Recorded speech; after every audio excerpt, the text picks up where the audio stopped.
Yankees are trying to bring things into focus right now. Things seem upside down. They're trying to make things right side up here at the stadium. Yes, it is game day, and the Yankees will try to bounce back from yesterday. Alex Rodriguez didn't want June to end. Jorge Posada wants the losing to end. And today, the Yes Network presents New York Yankees baseball. Today, the Oakland Athletics meet the New York Yankees in the final game of a 3-game set from Yankee Stadium in the Bronx. Hello, everybody, and welcome to Yankees baseball. Along with John Flaherty, I'm Michael Kay. Well, the Yankees lost yesterday 7-0. They had one hit in 9 innings, and they looked flat. After the game, though, Jorge Posada said something that certainly ignited a bit of a firestorm. He took his teammates to task. Let's listen. I'm not talking about unlucky. I just think, luck comes when you go after it, and it seems like at times we just go through the motions, and today's one of those cases. Does that make tomorrow extremely important? Well, we forget about it today and, go after it. We got Andy on the mound, and, we look forward to it. It does bring up a red flag, though, when you say going through the motions. That's the way it is. I think everybody knows what I'm talking about. Very, very strong words from Jorge Posada. What do you think about what he said? It's tough when you're up here and you're watching a pitcher like Chad Godin go through it yesterday. He had good stuff. Jorge Posada obviously was not happy with the effort level in the dugout, and that's the only way you can find that out is when you're down there going to battle with your teammates. And obviously Jorge Posada didn't like the effort yesterday. He felt like it was time to call some people out or call the team out, and he did it. We will certainly talk more about this during the game. Let's take a look now at the pitching matchup brought to you by New York Lottery. Dan Harron will go for the A's 9-2, sparkling ERA of 1.91. Andy Pettitte for the Yankees 4-5 with a 3.24 ERA.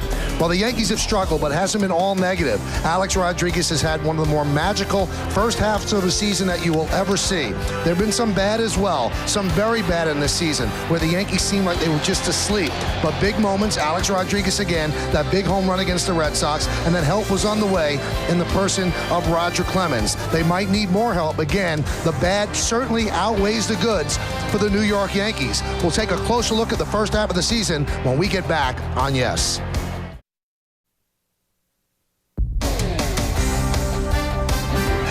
That's another beautiful day here in New York City, a Sunday in New York with baseball. What could be better? Well, the Yankees season could be better.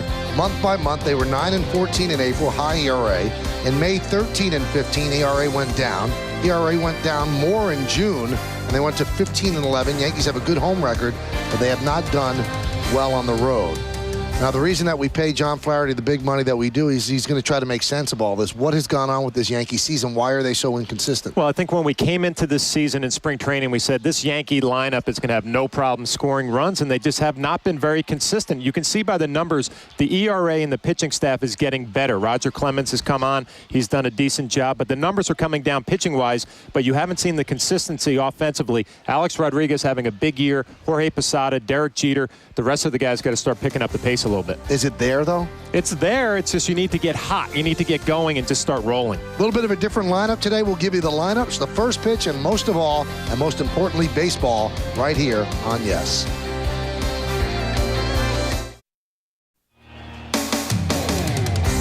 New York Yankees baseball on Yes is brought to you in part by Dodge. You can take life as it comes, or you can grab life by the horns. Dodge. Continental Airlines, the official airline of the Yankees. And by Audi. Truth in engineering. Getting ready for a baseball game here at the stadium. Another full house. This will be the 16th sellout of the year here at Yankee Stadium.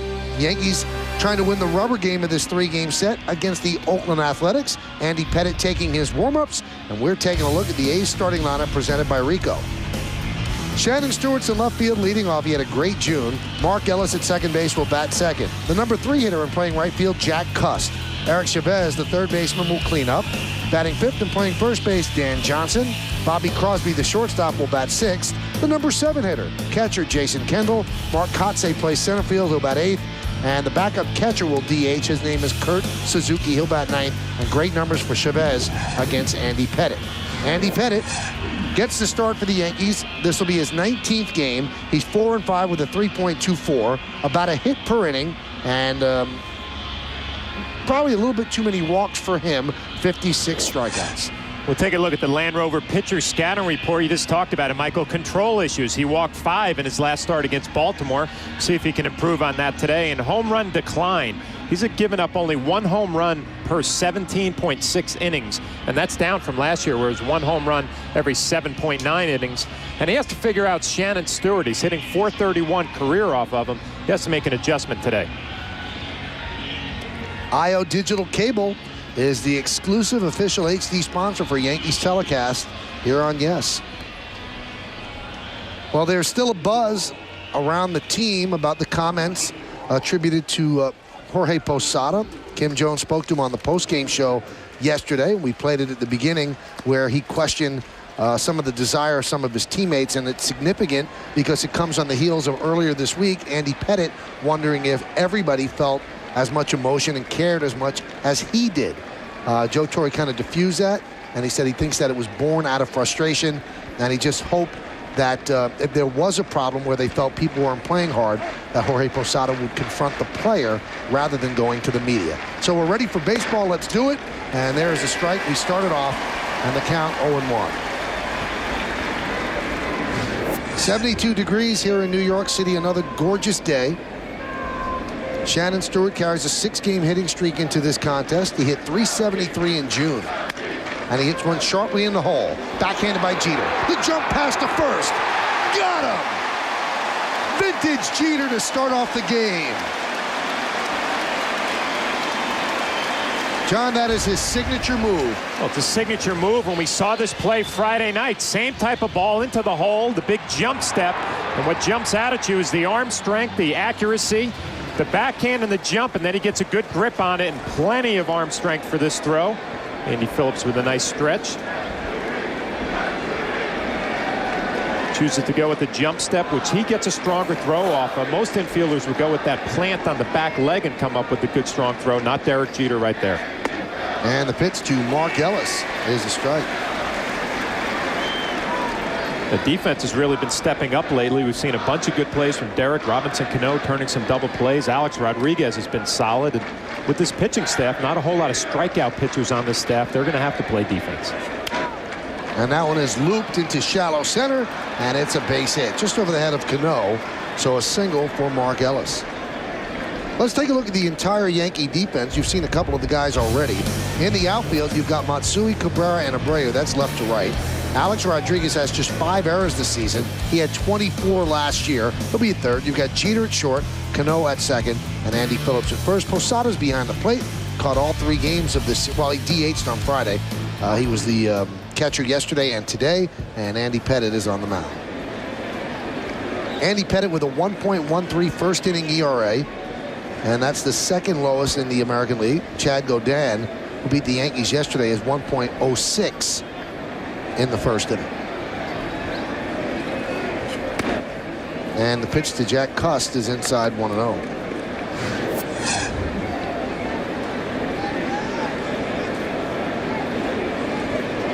Andy's record at Yankee Stadium is really amazing. 104-45. That's a .698 winning percentage. Cust fouls away. You might say, well, is that a big deal? Well, it is. It's the 3rd highest winning percentage since the expansion era, which began in 1961. Only Ron Guidry at .717 and Pedro Martinez at .701 have greater home winning percentages in the expansion era.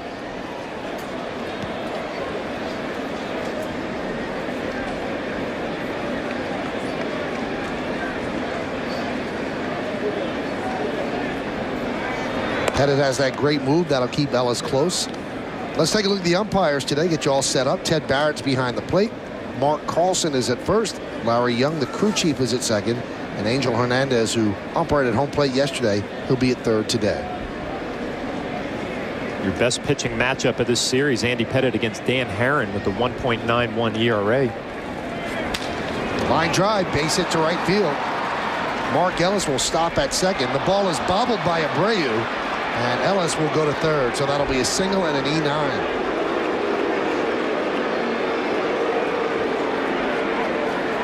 Not a great start for the New York Yankees. Andy Pettitte gets this pitch up to Jack Custon. He likes the ball out over the plate, up a little bit, just able to drive it into right center field. Bobby Abreu comes over. Should be a pretty routine play. DeCease bobbles it right here, and Ellis heads up, goes all the way to third. Actually didn't get much leather on that ball at all right there. Not a good start for the New York Yankees. And you're facing Dan Herron today, who doesn't give up a whole lot of runs. You cannot be giving the Oakland A's any more opportunities than they have. Fourth error for Abreu out in right field this year. Here's Eric Chavez. And the pitch is high.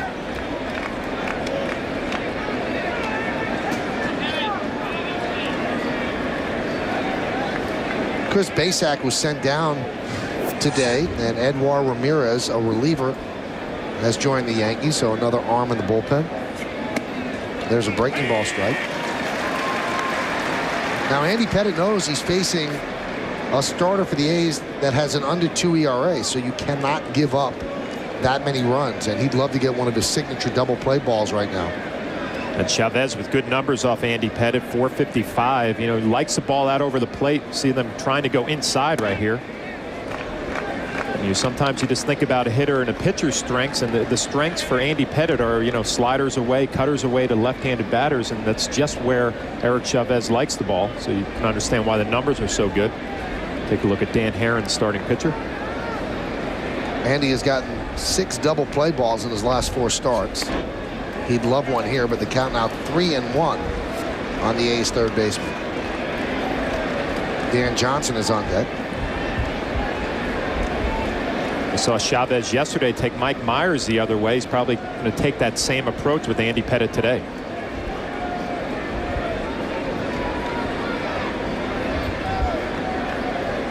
And the 3-1.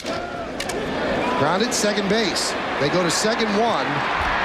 Not a double play as a run scores. Chavez beat out the return throw.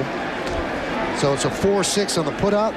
Chavez gets his 40th run batted in. The A's have a 1-0 lead. So the error by Bobby Abreu proves costly, but you see the throw here from Robinson Cano. It's just down a little bit, so Derek Jeter isn't going to have that good, clean transfer with the throw. So he pulls Andy Phillips off the bag a little bit. Nice job by Andy Pettitte getting the ground ball. Just the exchange not perfect right there for Derek Jeter.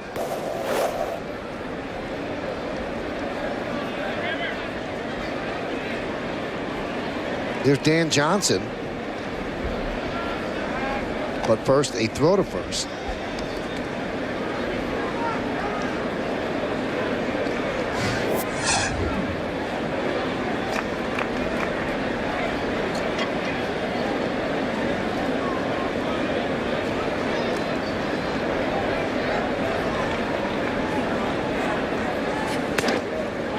Count 1-0.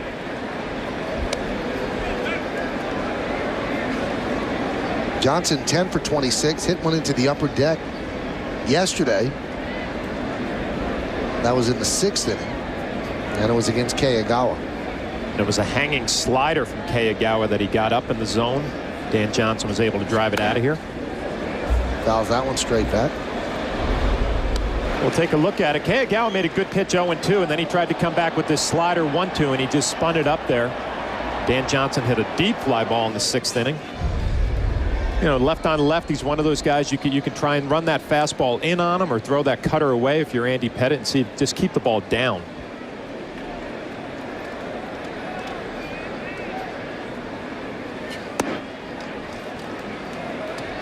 Yankees baseball is broadcast in Spanish. It's available by hitting the SAP button on your television. SAP is brought to you by Toyota, a smart way to keep moving forward.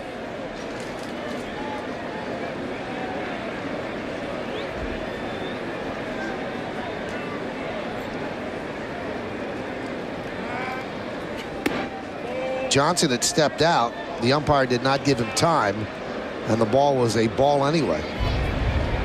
See right here, he calls time. Ted Barrett didn't give it to him, so Andy Pettitte went ahead with the pitch and actually could have gotten away with an easy strike right there. He just missed on the outside corner.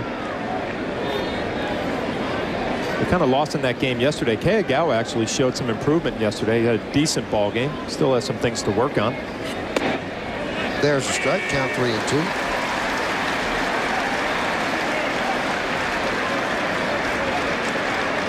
You see Agawa, I thought he showed some better control, some decent sliders. Still had some problems mechanically in the third inning.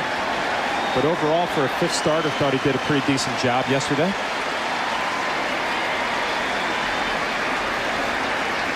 Runner goes, a 3-2. Swung and a miss. Johnson strikes out.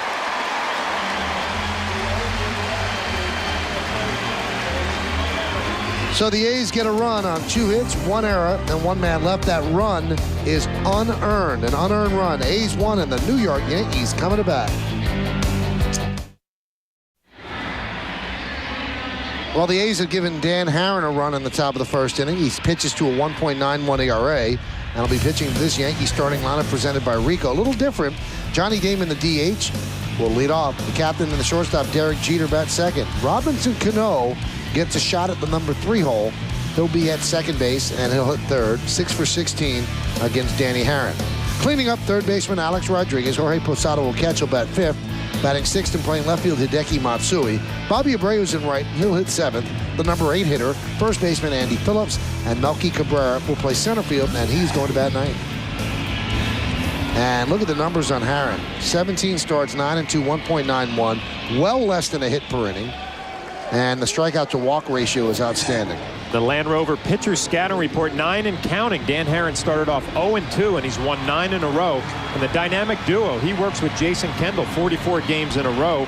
And what a deal. He's 37-27 with a 3.5 since coming over from the St. Louis Cardinals for Mark Mulder.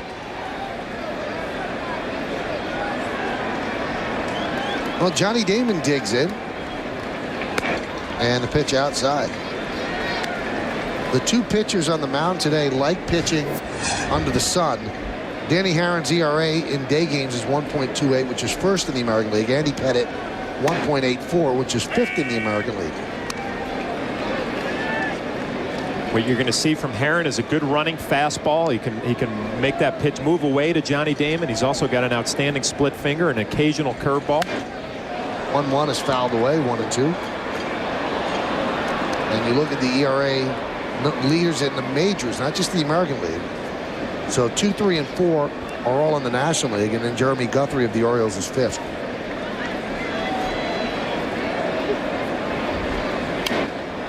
Foul back. There's a lot of reasons for pitchers when they're successful, and you're noticing right away here, Michael, there's a very good rhythm between Jason Kendall and Herron. I mean, he gets on the mound, he sees the sign, he's ready to go. So he works fast, he throws a lot of strikes, and he's got great stuff. Yankees have gone scoreless in their last 16 innings. The last time they scored was in the first inning on Friday night. And that's the longest streak here at the stadium since April of '04 when they went 17 innings. Johnny Damon with a fly ball to right field. Jack Cust is there, and there's one away. Let's take a look at the entire Athletic defensive schematic. You know that Cust is in right. The center fielder Kotze and Stewart is in left. Cust making his 4th start in right this season. In the infield, Chavez, Crosby, Ellis, and Johnson. That's third to first. Kendall starting his 3rd straight game in this series. He's behind the plate. Danny Herron is on the mound. Here's Derek Jeter. Derek has gone hitless in this series.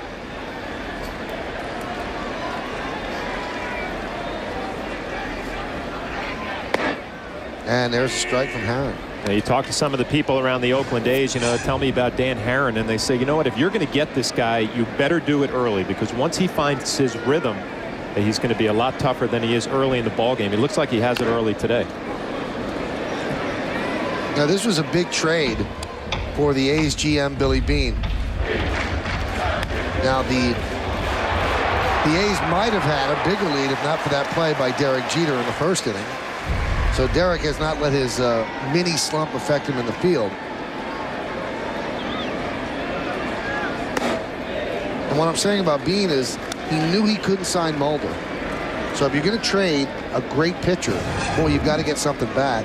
And he got back Danny Herron. And since Mulder went to the Cardinals, he's 22-15 with a high ERA, and Herron's been the better pitcher.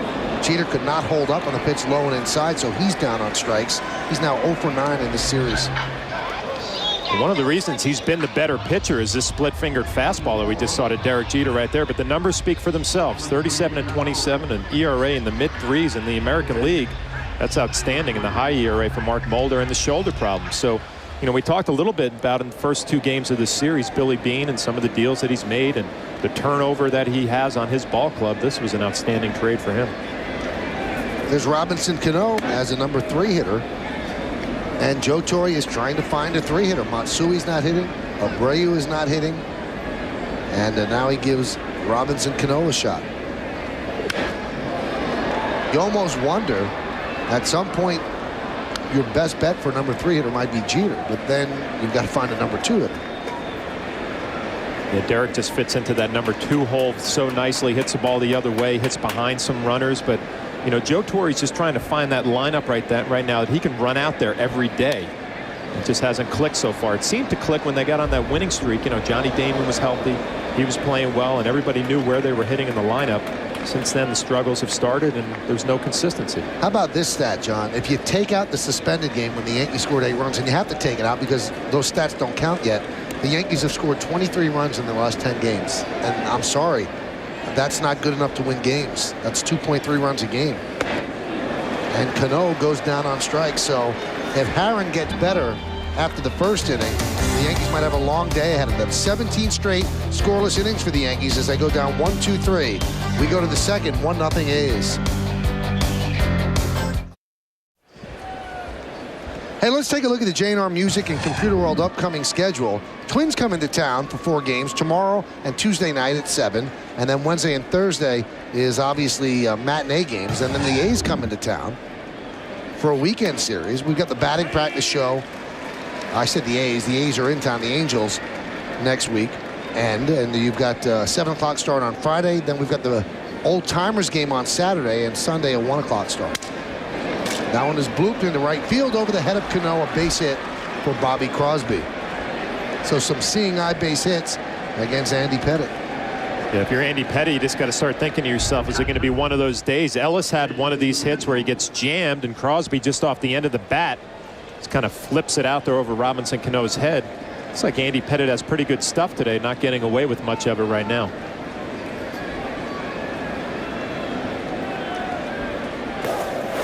Here's Jason Kendall, who was 3 for 3 with a walk yesterday.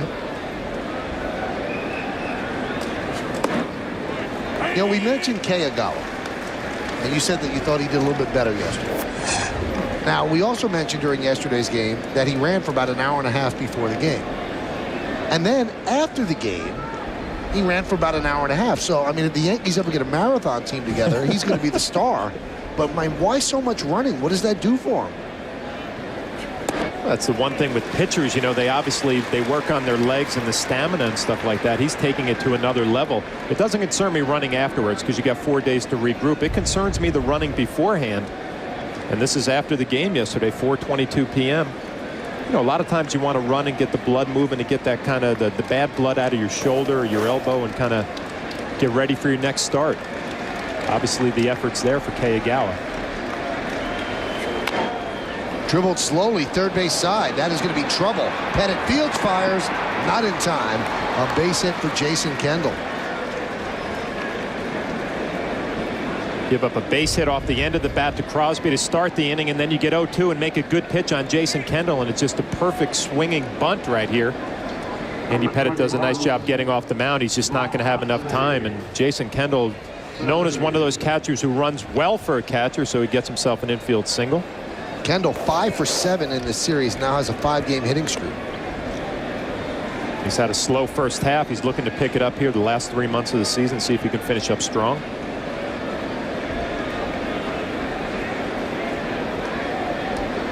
Here's Mark Kotsay. But getting back to Kayagawa, you know, whatever works. We talked about it yesterday. If that's his routine and he's comfortable with it, then you do whatever you have to do to be successful out on the mound. Line drive, base hit to right field. Crosby will stop at third as Abreu comes up throwing, and it's cut off by Phillips, and the A's are in good shape. Bases loaded, nobody out. Kotsay just jumps on the first pitch right here. Andy Pettitte done a nice job with 2 bloop hits and an infield single. This pitch is up and elevated, and Kotsay just drives it into right field. First bad pitch he's made this inning. Now he finds himself in a bases loaded situation looking for a double play to limit the damage. You know, just finishing up on Agawa, John, it's not working, though. He's not pitching well. I mean, so it's not like something that's working for him.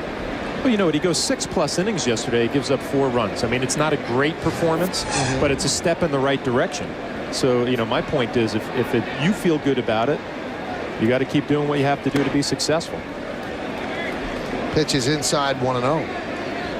I think we have to remember what he is. I mean, he was brought in here to be a 4th or 5th starter, and if you talk about a 5th starter on a club, 6+ innings, 4 runs, you know, you'd probably take it because you think your offense is going to score enough. Just hasn't been happening lately. The 1-0. That one is looped into right field. A base hit. Crosby will score. Kendall stops at third. Again, the throw is cut off by Phillips. Except for Kotze's hit, each one has been a blooper, a bleeder. Certainly has not been scalded, and the A's now lead 2-0. And Kurt Suzuki, he's a young kid who's their backup catcher. He's a prospect. You see this pitch is up, and he misses location. I mean, Posada's setting up away. It ends up in, but like you said, Michael, not hit very well. 3 hits this inning that have not been hit very well. For Andy Pettitte, desperately need a double play. Facing a guy like Herron, you can't give up too many more runs to expect to win this ball game.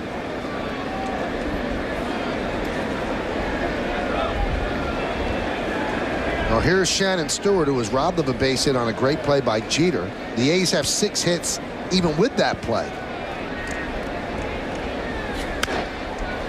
And they are jumping on Pettitte early to count 0-1.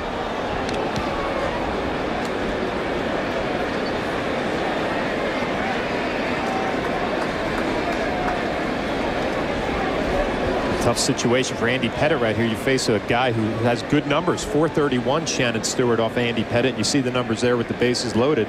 358, and also a guy who's coming off a great month of June. Popped up. Cano didn't see it. Now coming in is Abreu, and he'll make the play. Not deep enough to try to score. So that's the first out.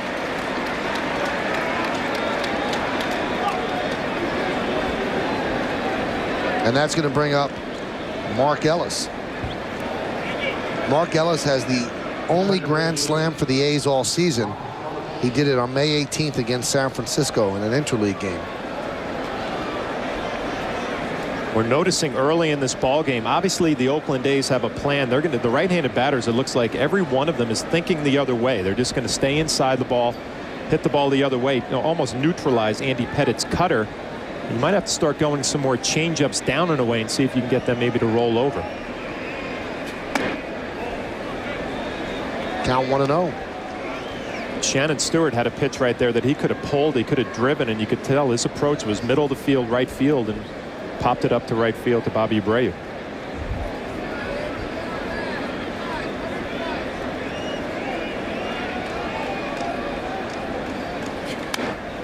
Fouled straight back here, and the count 1-1.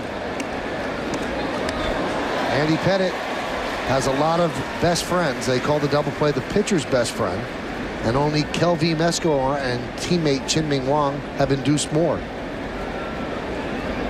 How about Fausto Carmona? He's in the rotation for the Indians because of an injury, and now they can't get him out.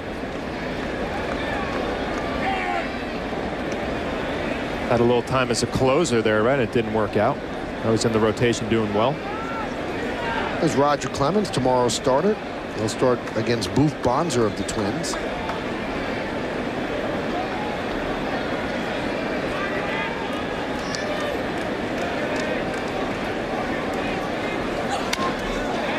Given out to right field. Again, they take it to right. Tagging is Kendall. Here he comes. Here's the throw. It's up the first baseline, and the runners move up. So a sac fly for Ellis. It's a 3-0 Oakland lead. That was not a good throw by Abreu, as it allowed both runners to move up to second and third, respectively. And it's a strong throw. It's just too high. It's up the line. There's no play at home plate. But like you said, Michael, he missed the cutoff man as well, Andy Phillips, on that play, so he couldn't cut it off and maybe get that third out at second base. And the approach from the Oakland A's, like you said, Michael, everything's middle of the field, right field, trying to stay inside of that cutter and just fight it off the other way. Good situational hitting from Ellis. Now, not to over dramatize this moment, But this is a very big batter in this game. The Yankees have not been scoring runs. They're facing a pitcher with a 1.91 ERA. It's already 3-0. A base hit probably makes it 5-0. And then you can go into shutdown mode. So this is a big at bat for Jack Cust. He's already 1 for 1 with the single, and we talked about his approach a little bit in this series. It's out over the plate. He likes the ball. You can tie him up inside. Facing a left-handed pitcher here, you would assume he's looking for the ball out over the plate like he got his first at bat. Count 1-0.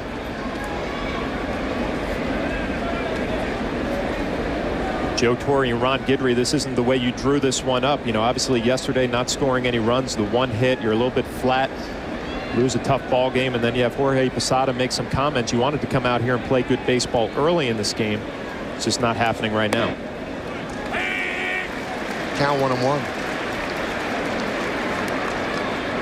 Today's closed captioning brought to you by your New York, New Jersey, and Connecticut Lexus dealers.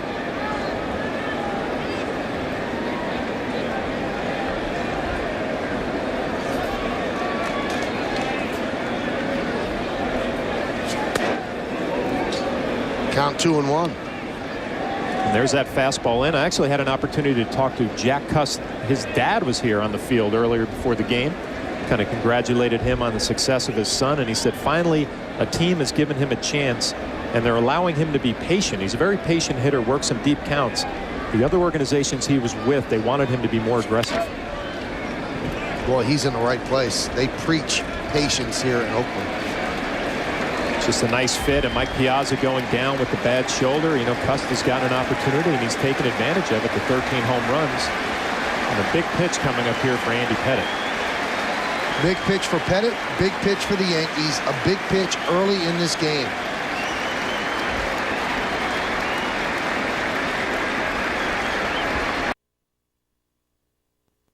Runners on second and third, 2 outs.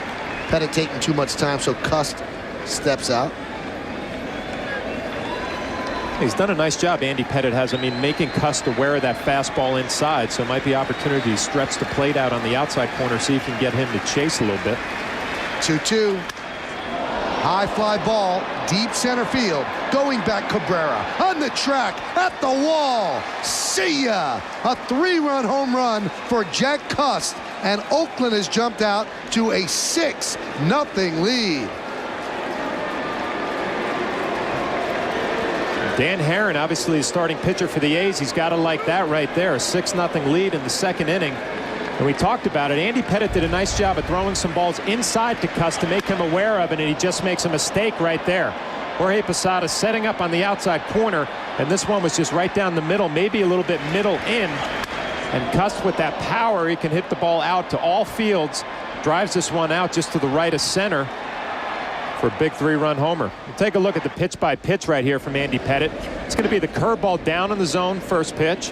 And then he goes with another one for a strike. And here he starts going inside, up and in, just to make him think about it. Then you go back again, you tie him up a little bit. You have him away if you can make a pitch, and he just misses location. 90-mile-an-hour fastball right down the middle.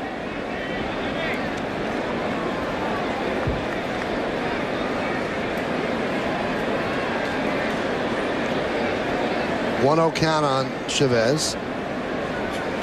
And that one is driven to right field and deep. Going back is Abreu. On the track, at the wall, it's off the wall.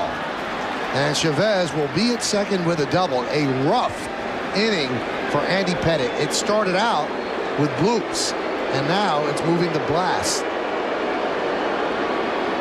And Ron Guidry's going to take a trip out to the mound to talk to Andy Pettitte, but you said it perfectly, Michael. You know, he made some good pitches early in this inning. Jason Kendall gets an infield hit, and this is just a breaking ball down in the zone. Supposed to be on the outside corner. It just ends up down middle, and Chavez, who has good numbers off of Andy Pettitte to begin with, just a few feet away from driving one out of here. Instead, he's got a stand-up double with 2 outs. This has to be so frustrating for Pettitte. You know, you talk about the old guard, and he's one of the old guard that has been here for the 4 championships starting in '96, and he lives and dies with every pitch, and he's agonizing right now. He has not given the Yankees a good performance on a day when they really needed one. 14th home run for Jack Cust. There's Dan Johnson as the A's have batted around. Count 1-0. It's a little shocking, too. You know, we've talked about the strengths of this Oakland A's team for the past couple of days. It's starting pitching. Their bullpen isn't great, and they don't score a lot of runs. I mean, they're decent at hitting the ball out of the ballpark. I think 6th in the league. But besides that, they're really not known as an offensive powerhouse, and they jump out here for 6 runs in the first 2 innings.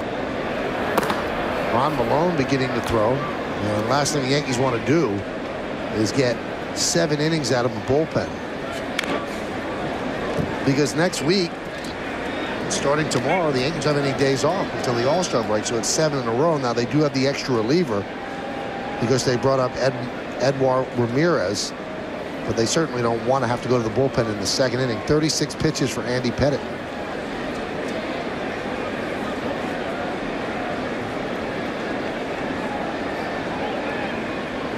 One grounded foul, and the count 1-2.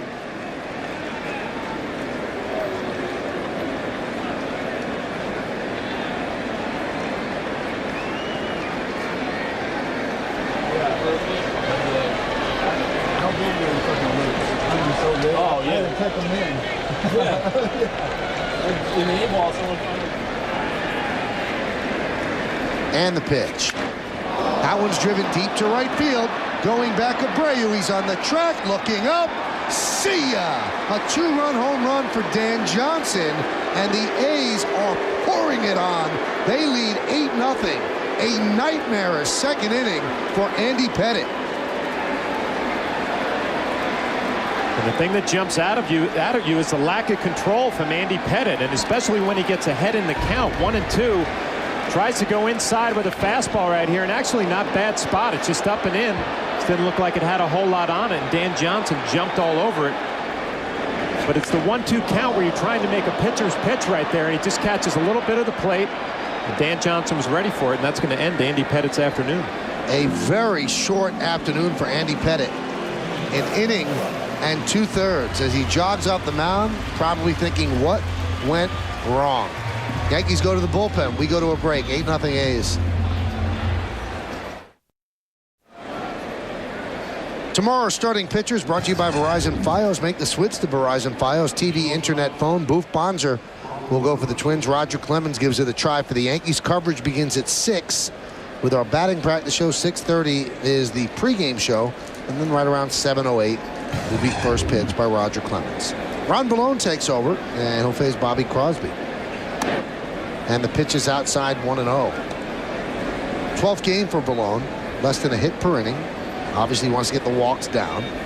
And the Yankees are looking to get 2 or 3 innings out of him. Remember, he pitched 2 innings yesterday. Grounder to short. Jeter's there. And that will finally do it here in the 2nd. But the Yankees give up 7 runs. Andy Pettitte in particular gives up 7 runs.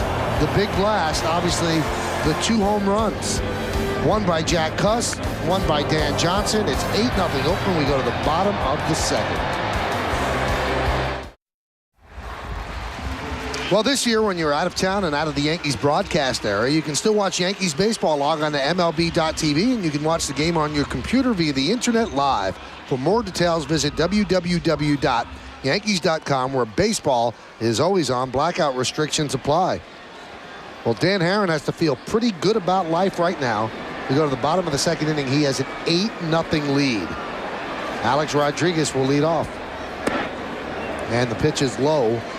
1-0. Let's see if the Yankees can battle back. Joe Torre always preaches little bits. Try to take little bites. Don't try to get all 8 at a time. And just chip away. It's early enough that you can, but it's a very, very good pitcher on the mound. 2-0. Yeah, you have eight innings of offensive baseball left. You have to start, like you said, just chipping away. Don't try and think too big. Maybe work some walks, take a couple of base hits, and see if you can maybe get one big swing to get you back in it. Well, for Haren, it's not going to be an easy thing to do.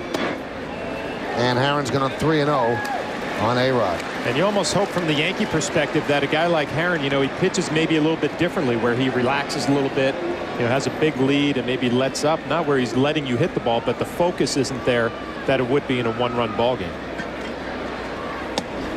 And there's a strike to A-Rod. So he went up there looking to take a strike and did. Now the count 3-1.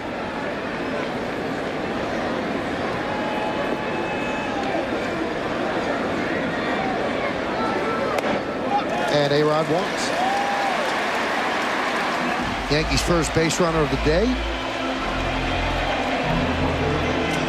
You can see Herron not happy with himself. You know, obviously spent a lot of time in the dugout when the A's were out there scoring 7 runs in the second inning. Gives Alex Rodriguez a leadoff walk, and we talked about it before. Usually when he has trouble, it's early in the ball game. The first inning looked outstanding.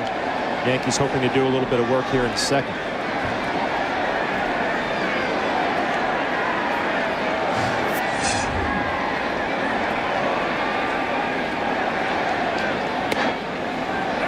And there's a strike to Posada.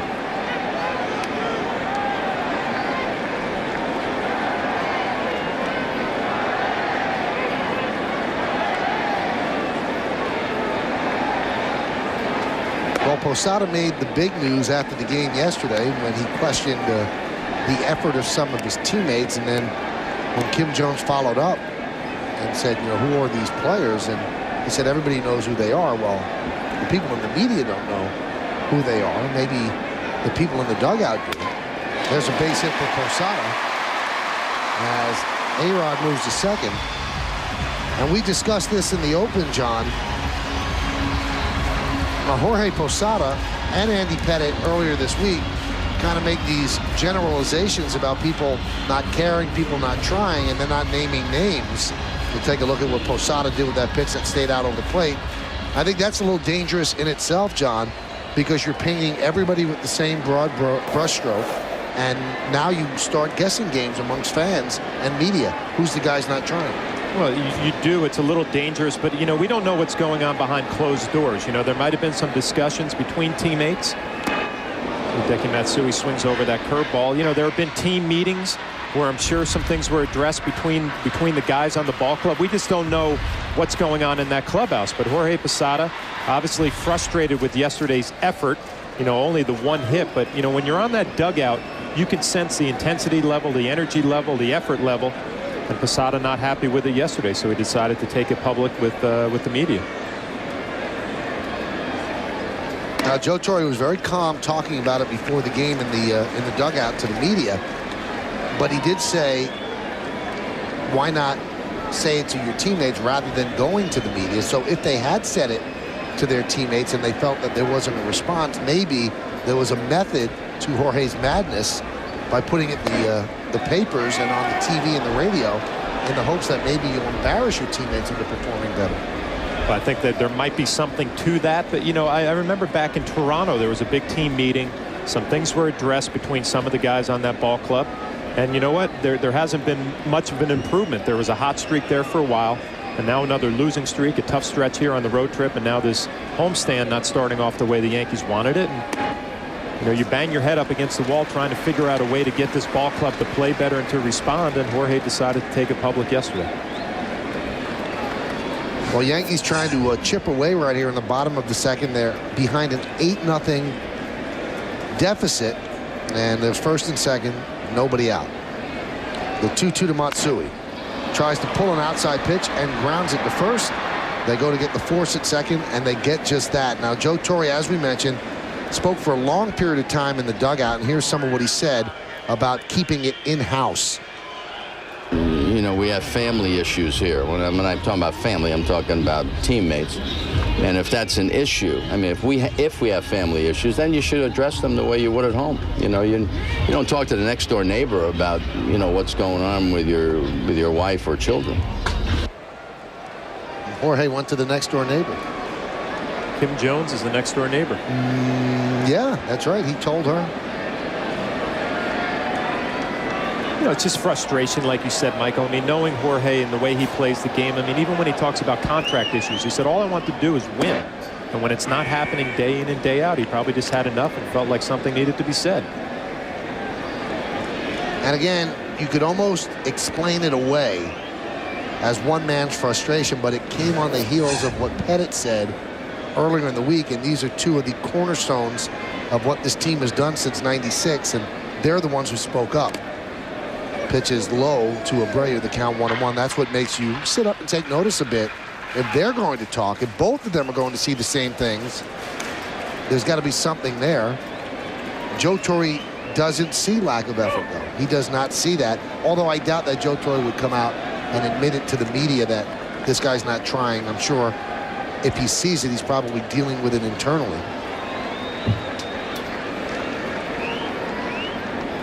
1-1. There's a strike. The count 1-2.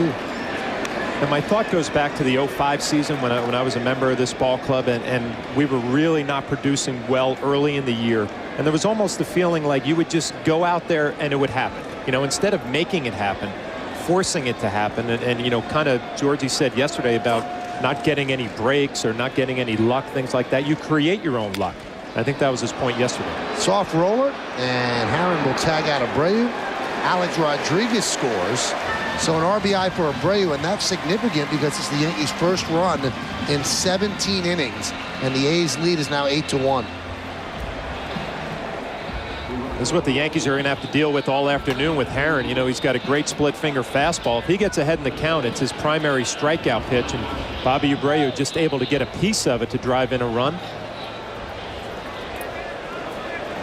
Try and chip away and hope that some of your guys down in the bottom of the order like Andy Phillips can come out with a big 2-out hit.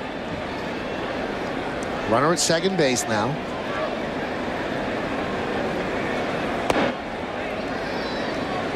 And the count 1-0.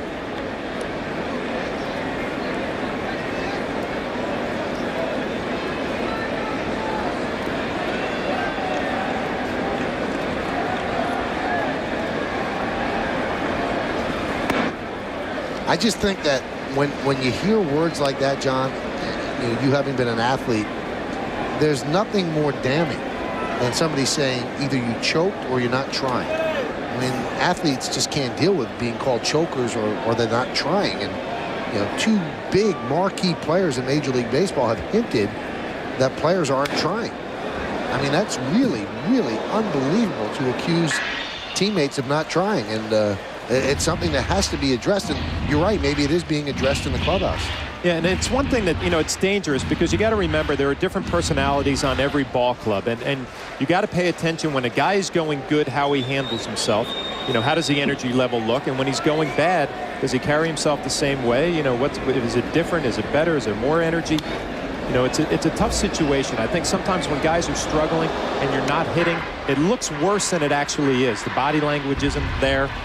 You know, and it's nothing that a few hits and a few wins can kind of get you moving in the right direction. That's a great point, John, because Joe Torre said, let's look at Bobby Abreu. Bobby Abreu carried us last year, and he acted the same way then when he was hitting over 300 as he's acting now, hitting over 250. He said, so was he trying last year and he's not trying now?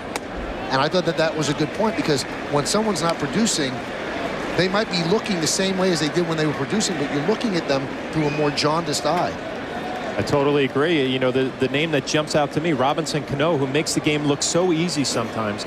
You know, and last year he's hitting 340, and he carries himself the same way. This year he's not hitting quite up to what he did last year, but he plays the game the same way. There's a smoothness to his game. There's a base hit to left center field by Andy Phillips. Matsui will score. Phillips with an RBI single, and Oakland now leads 8-2. Yankees showing some life here in the bottom of the second.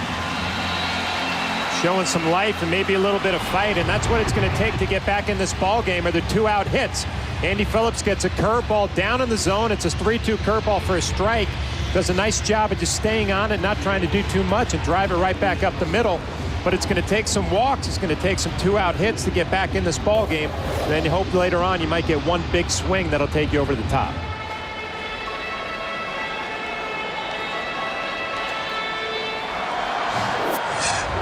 Here's Melky Cabrera batting in the number 9 hole. Runner at first base, Andy Phillips, with his 3rd ribby of the year. And the pitch to Cabrera is a strike. It's got to feel good for Andy Phillips. You know, he spent some time in Scranton, then comes up here, thought he was going to get some playing time, and then missed about a week where he just sat on the bench and was an extra player. Now getting an opportunity again to show what he can do. Hit sharply. Oh, what a play by Chavez. Took away an extra base hit, and that's why he's won 6 straight Gold Gloves. Plays like that, that was outstanding. But the Yankees chip back. They score 2 runs on 2 hits, no errors, and 1 man left on base. We played 2 at the stadium, an eventful 2, 8-2 Oakland. We go to the 3rd inning. Jason Kendall leads off against Ron Ballone. It's 8-2 Oakland. Andy Pettitte has been knocked out of the game, an inning and 2/3. Now that's the most earned runs that Andy has allowed since he was with the Astros last year, April 4th, 2006. He gave up 10 runs, 7 of them earned against the Marlins.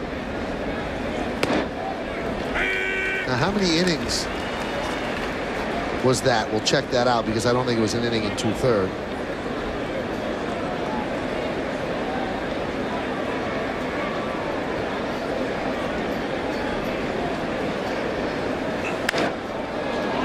High fly ball, left center field. Melky Cabrera is there, and there's one away. It'll be interesting to hear from Andy after the ball game, you know, how he felt. Obviously, he didn't have a great performance, but, you know, it looked like he had pretty good stuff early on, gave up some cheap hits, and then the next thing you know, the location left, and then the home runs followed.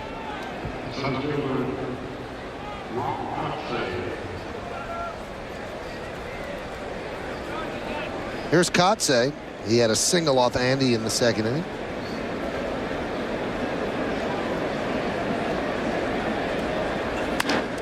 And now he has a single off Ballone here in the 3rd. Mark Kotze going up there hacking. First pitch off Andy Pettitte. He had a base hit. First pitch off of Ron Ballone right here. Just drives it right back up the middle. Left on left. You don't give those lefties an opportunity to come with their breaking ball. First fastball you see, you put it in play. He's 2 for 2. Now that game that we were talking about, Andy allowed 10 runs, 7 of them earned. That was last April. For the Astros, he went 4 2/3. He allowed 13 hits, and 3 of the hits were home runs. Here's Kurt Suzuki. He had an RBI single to right field in the 2nd inning.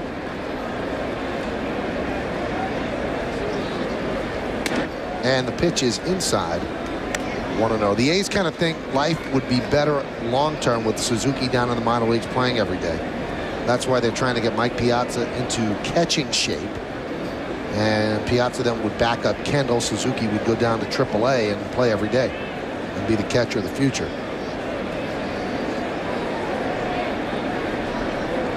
A lot of teams think that if you keep a youngster on the bench, you're retarding his overall progress. The A's thought that Suzuki would play a bit more, but that hasn't been the case, so they want to get him more bats down in the minors. And Jason Kendall, a workhorse. I mean, he catches about 140 games plus every year. And you know, it's interesting with Suzuki's. He has a reputation as a catch and throw guy, and he comes up to the major leagues in limited duties, hitting .429 with 2 home runs. We talked to some of the people around with the Oakland A's. They say, you know, he had a reputation as a good receiver, good thrower, and his catching has kind of gone backwards a little bit. Needs to go back down in the minor leagues, maybe tighten that up a little bit, and like you said, possibly be the catcher of the future here. You think your catching skills erode if you don't catch? Oh, there's no doubt. You get out of a rhythm. It's just like anything else. Hitting when you're not playing, you're going to lose your timing. Catching is the same way. Got to think about your mechanics more than just going out there reacting and playing.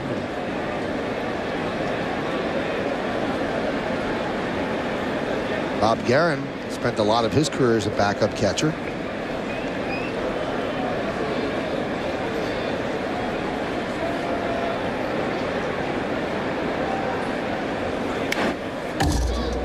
On Friday, we showed a little highlight reel of Guerin with the Yankees hitting a couple of home runs, making a nice throw. And I told Bob about that. He goes, wow, that would be great to see. He said, my kids don't think I played. And so we burned a CD of this, or DVD. And now he's going to show his kids that he actually did hit a couple of home runs with the Yankees.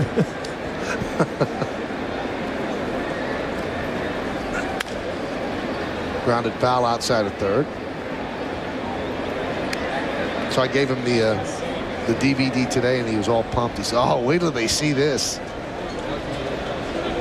Bob, known as a good catch and throw guy, solid receiver, worked well with the pitching staff, and he was a big dude. He was probably like a Sal Fasano, you know, runs into a couple of home runs, but known more for his defense and doing a nice job with the Oakland A's here.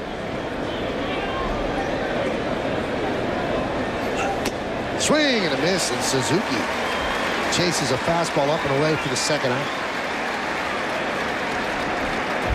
Ron Ballone's job is to keep the Yankees right where it is right now, to do some solid middle relief, and a good fastball from Ron Balone, 88 miles an hour, just elevated a little bit on the outside corner of the plate. Looks like Suzuki was trying to pull that ball.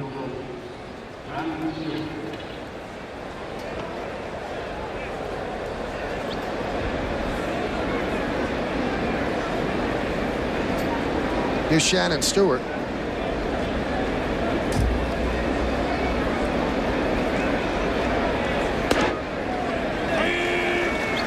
We take a look at Shannon Stewart in our scouting report. He had a red-hot month in June. 373 was an outstanding month for him. And best case scenario coming in here, he was a red-hot hitter, and he had great numbers off of Andy Pettitte. And he's free to go. He signed a one-year deal with the Oakland A's for $1 million. So a nice bargain for Billy Beane and the Oakland A's this year. Seems like Beane always finds those kind of bargains. You know, Shannon coming, he was hurt last year, you know, didn't have a whole lot of offers. He comes in here for $1 million, and you can see the numbers, almost 300, 7 home runs. Not the best outfielder in the world, but a quality hitter. Yeah, you know, you look at a guy like this too, come the trade deadline, you know, if Oakland is not in it, will they make a move for him? He can go to a contender.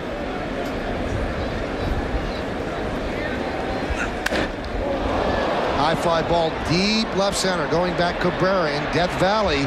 He makes the play on the warning track for the final out of the third. No runs a hit, no errors, and one man left on base. We go to the bottom of the third inning here at Yankee Stadium in the Bronx. The Oakland Athletics 8, the New York Yankees 2, right here on Yes. Samsung's Four Seasons of Hope and Joe Torre have teamed up to make a difference in the community. For every Yankees home run hit at home this year, Samsung will donate $1,000 to Joe Torre's Safe at Home Foundation to help end the cycle of domestic violence. You can join the team and support Samsung's Home Run for Kids by visiting fourseasonsofhope.com or joetorre.org, because a little hope can make a big difference. Johnny Damon takes a pitch outside, 1-0, as we are underway here in the bottom of the third. 8-2 A's. It'll be Damon, Jeter, and Cano, top of the order, against Danny Herron. And there's a strike.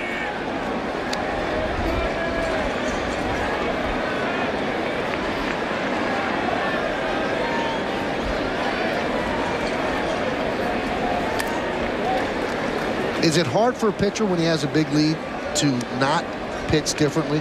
I think the best that the Yankees have ever had, a pitcher who dealt with a lead well, was David Wells.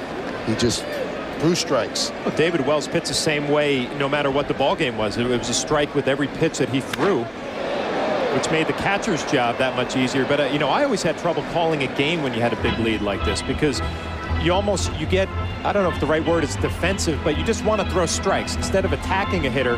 You know, you're just like, oh, let's just get strike one and then we'll go from there, instead of having a big game plan on how you want to get a lineup out. That one's driven to right field and deep, backing up Cust. He can't make the play. One hop up against the wall as Damon goes into second. You can see just from that fly ball that Cust is probably a very good DH. Yeah, the outfield is definitely not his strength, and especially playing right field. You know, you think he might be more suited towards left field or maybe a first baseman, but swinging the bat is his strength. But it's a split finger fastball from Herron that he just leaves up in the zone. Johnny Damon gets a leadoff double here in the third inning, and the Yankees just trying to scratch and claw and get their way back in this ball game. Take a look at how Johnny gets out of the box. Looks like he's running better right there. Easy stand-up double for him. I'm sorry, a sliding double. The slide was for show, John. It was. He could have been in there standing up. He just wanted to make me correct myself. Here's Derek Jeter. He struck out in the first. And the pitch inside. Derek is 0 for 9 in this series. He's had at least one hit in every series he's played this year, and he has not had one yet. Good time for one, as the Yankees can cut the lead down to 5.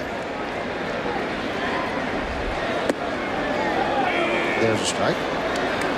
The Yankees just keep the pressure on right here. You know, every inning just kind of get some men on base and see if you can make Herron just work hard every inning. Don't give him any easy 1, 2, 3 innings. And we talked about it the first 2 games, Michael. The bullpen for this Oakland A team is not their strength. Just make Herron work and see if you can get into that bullpen late in the ballgame. Another strike. He throws strikes on the corners at the knees. Jeter not enamored with that call. See, it's a fastball. It's going to be down in the zone, maybe knee high. I think it was a pretty decent pitch, but he gives you a lot of different looks. You know, a big curve ball. He's got some fastball with some movements and a great split finger that he usually tries to put people away with.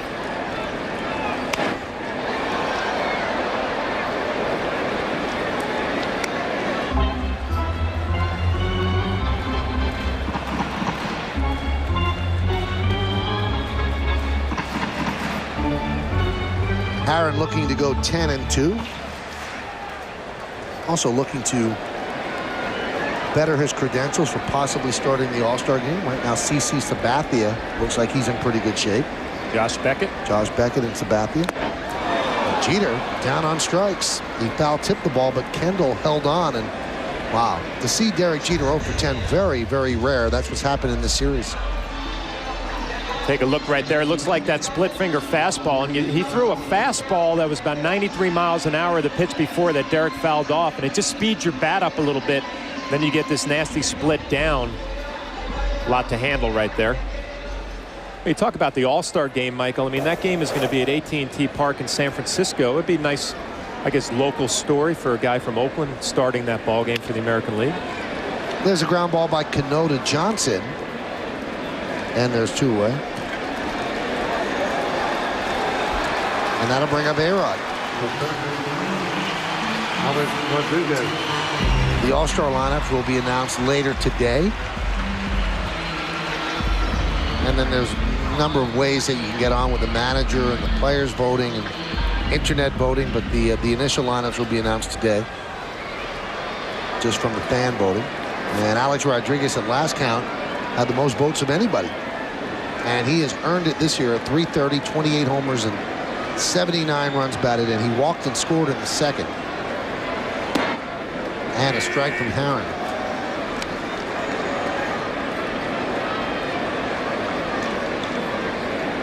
Andy Phillips picked up a 2-out RBI last inning. Alex Rodriguez trying to do the same thing. Just kind of chip away at this lead, and the way you do that with some big 2-out hits. And the count 1-1.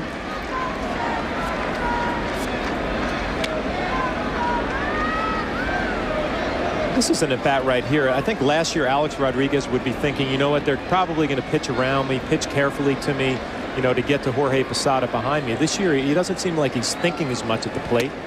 Just kind of seeing the ball and hitting it, and the numbers speak for themselves.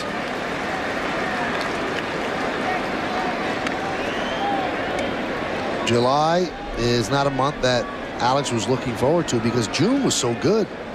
Best numbers for a Yankee player since Mickey Mantle in May of '56 when he ended up winning the Triple Crown. There's a strike.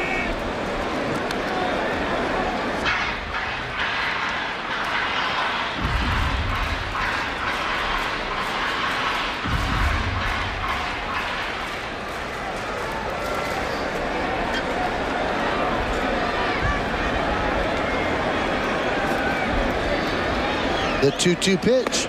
He struck him out. Herron gets tough, strikes out Jeter, strikes out A-Rod, and the leadoff double by Damon is wasted. No runs a hit, no errors, and one man left. We go to the fourth. It's 8-2 A's.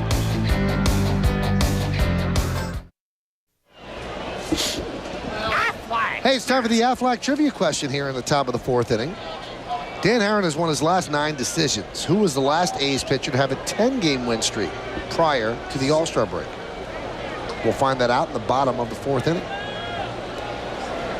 Mark Ellis leads off against Ron Ballone, and the pitch is a strike. 8-10-0 A's, 2-3-1 Yankees. If you joined us late, Andy Pettitte was knocked out in the second inning. 2 outs into the second inning, and he gave up all 8 runs. Dubbed in front of the plate, Posada right there, and there's one away.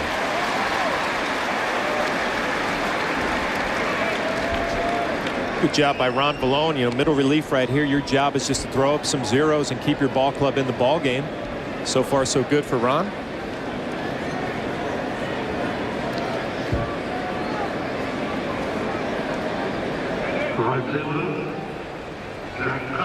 Here's Jack Cust. He had the big blow in that second inning. Turned a 3-0 lead into a 6-0 lead and really started the downfall of Pettit. Then Chavez doubled. Dan Johnson homered, and that was it for Andy as they took him out of the game. And the pitch upstairs to Cust, 1-0. And Cust, with those 200 home runs in the minor leagues, you know, finally gets an opportunity to play every day at the major league level, and 14 home runs, 37 RBIs. One of those feel-good stories about this year.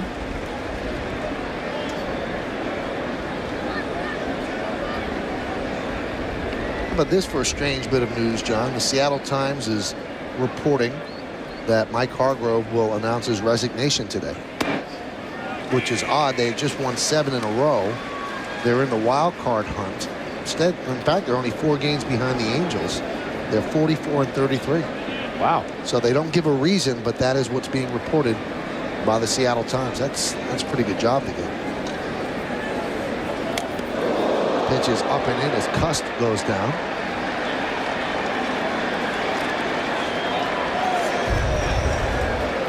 See Jorge Posada setting up away, and it's an off-speed pitch, 80 miles an hour, probably a little slider that just backed up a little bit. Cust was able to get out of the way, but getting back to Hargrove, you know, the first thing you start thinking about, you don't want to speculate, but you hope everything with his family is okay. Obviously, he has that club playing good baseball. Much better baseball than people thought, and they're playing good baseball without Richie Sexson hitting. Cust with a high fly ball to right center. You can see after being knocked down, he wanted to knock that ball out of the park. Instead, he flies out to Cabrera, 2-way. And this is where Seattle stands in the wild card stand. It's just a game back of the Tigers. And the Twins 4 back, the Athletics 5.5 back, Blue Jays 7.5, and the Yankees are 8. Now, coming into the season, Hargrove and Ichiro did not have the best relationship. And Ichiro is going to be a free agent at the end of the year, and you wonder if that plays into it. Again, you don't want to speculate what's going on. You hope that health issues are not involved, but that's what's being reported now, that he's resigning today.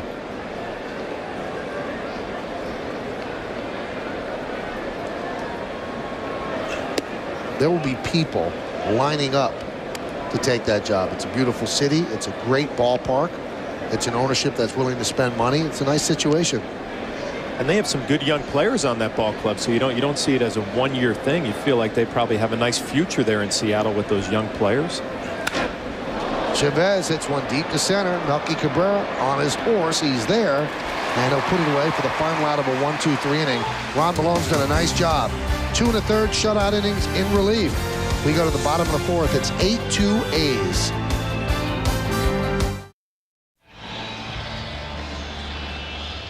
We go to the bottom of the 4th inning. Let's take a look at the answer to the Aflac trivia question. Danny Herron's won 9 in a row.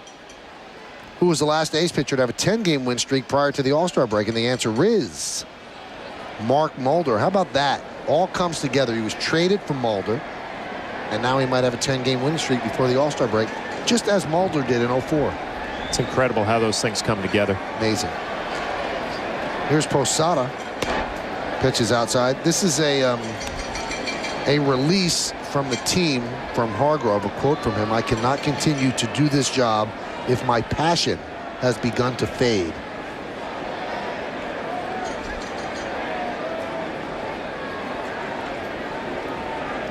The 1-0.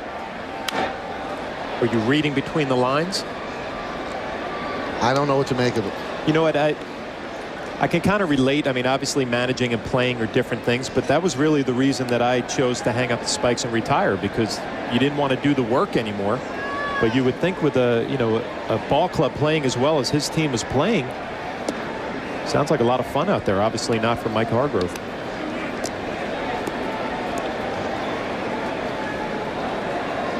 Well, Hargrove's had a nice run. He was Indians manager, Orioles manager, and Mariners manager. Took the Indians to within 1 inning of winning a championship against the Marlins, but Jose Mesa couldn't close it out. I'm sure more will come out on this story as the days unfold. The 3-1. And Posada walks.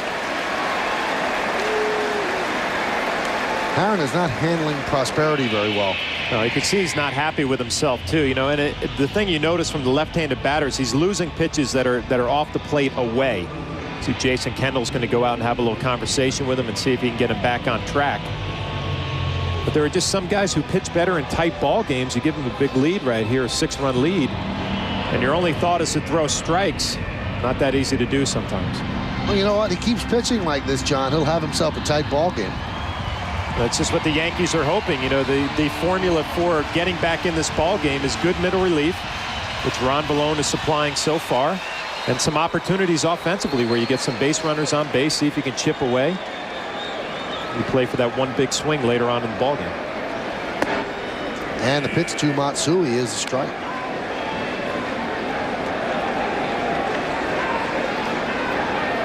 Matsui grounded out to first. A fielder's choice force at second. And he is 4 for his last 34. And the count 1-1.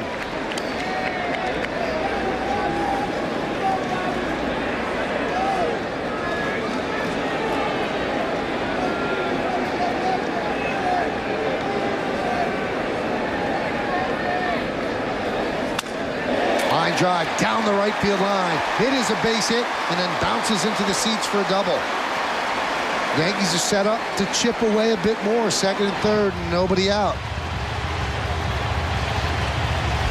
It looked like the curveball from Herron, and it is, and Jason Kendall setting up away, but it just falls down and in, and it kind of plays right into Hideki Matsui's swing right now as he's kind of pulling off a little bit anyway, but he's just able to hook this ball down the right field line and keep it fair. And then you're going to see it bounces into the seats here for a ground roll double. But, you know, really the only place that Matsui can do anything now with his mechanics falling off is down and in. So it kind of played right into his weakness almost, so to speak. Here's Bobby Abreu. He drove in a run with a slow roller up the first baseline fielded by Herron. They'll give up another run with the infield bat. Count 1-0. This at bat has a lot of implications. Obviously a base hit would probably make it 8-4, get the Yankees back in the mindset that they could win the game, and also would be really a weight off the shoulders of Bobby Abreu, who needs to get a big hit. His average down to 248, and the count 2-0. Bobby is 2 for his last 24 and 4 for his last 34.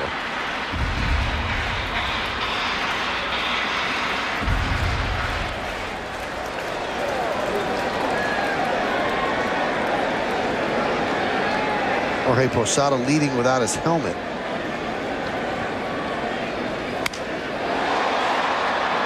High fly ball to left. Stewart does not have a great arm. He'll make the catch. Tagging is Posada. Also tagging is Matsui. It's a sac fly for Abreu. And the Yankees have cut it to 8-3. Good base running by Matsui. Well, it's good baseball all the way around. Bobby Abreu comes up there in a situation where you got to do some situational hitting. And you see Jorge Posada tags up and then puts his helmet back on. He's going to score easily with the weak arm of Shannon Stewart, but nice base running by Hideki Matsui, knowing who's in left field, knowing he was drifting back towards the wall. He goes back to tag, and it's going to make it to third base easily. Nice hitting, nice situational hitting, nice base running by Matsui. I'm not quite sure what Jorge Posada was doing with his helmet. I don't get it. Infield remains back. Here's Andy Phillips. Now, I kind of understand what Guerin's doing. He doesn't want a ground ball to squeak through the infield and then keep the rally alive, but I've never been a big fan of just giving up runs. Now, second and third, I understand, but with a runner at third, I don't understand why you wouldn't bring the infield in here. I think he's just playing for outs right now. He just gave up a run. It's an infield single for Phillips and RBI as Matsui scores. Yankees are right back in it. It's 8-4. And it's an infield single. It would have been a clean base hit, you would think, if Crosby was playing in right here. Ball's hooked in the hole. Good things for Andy Phillips now starting to happen. He gets a 2-out RBI, his first at bat. Now gets an infield single with another RBI. Things starting to come together for him, getting a little playing time, getting some consistent at bats. This copyrighted telecast is presented by authority of the New York Yankees and may not be reproduced or retransmitted in any form, and the accounts and descriptions of this game may not be disseminated without the express written consent of the aforementioned New York Yankees. Along with John Flaherty, I'm Michael Kay, and you're watching Yankees baseball right here on the Yes Network. Looked like a blowout after an inning and a half. It was 8-0 A's, but the Yankees, with 2 in the second, now 2 in the fourth, have made it a ball game. It is 8-4. Runner on first, still just 1 out. Here's Melky Cabrera. Kurt Young visited Dan Herron at the mound. And the count now 1-0. And you don't want to get too far ahead of yourself, but you start thinking, you know, what a great win this would be for the New York Yankees. You know, you're probably number 2 guy in your rotation behind Chien-Ming Wang. Andy Pettitte has a tough afternoon. They could find a way offensively to pick him up and pull out a win. It would be a huge day for the Yankees. Still a lot of work to be done.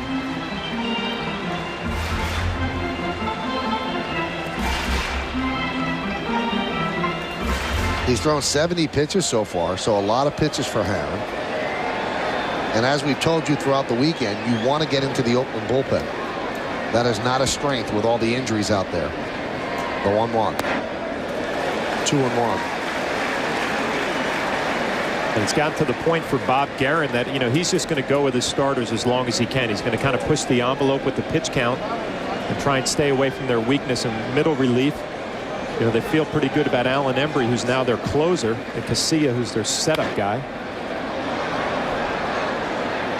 He's really trying to stay away from the rest of his bullpen, and that means stretching out his starters just a little bit more.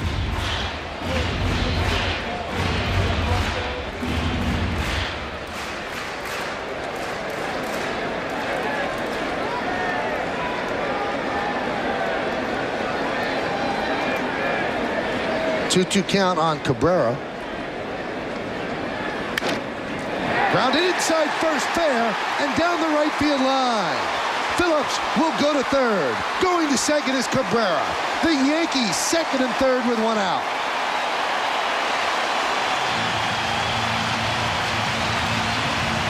You got to admire the fight in this Yankee ball club today, facing one of the toughest pitchers in the American League. Melky gets that split finger fastball down and in and just drops the bat head on it. He's able to keep it fair just inside of first base and Dan Johnson. See, Melky's going to get there easy with Jack Kustoff out in right field, not known as a great defender. The Yankees all of a sudden cut the deficit in half and now looking to add on right here. Infield again back. A ground ball makes it 8-5.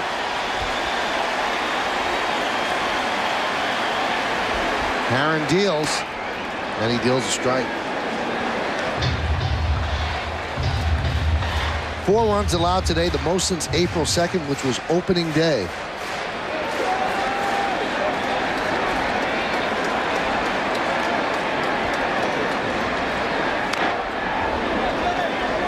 And the count quickly 0-2. Damon doubled his last time up right over the head of Jack Custon, right field. So 8-0 is turned into 8-4 with the possibility of 8-6 on a single. It has been a rough road trip for the Oakland Athletics. They lost 3 in a row to the Mets, 3 out of 4 to the Indians, and they've split the first 2 against the Yanks. Check swing fouled away.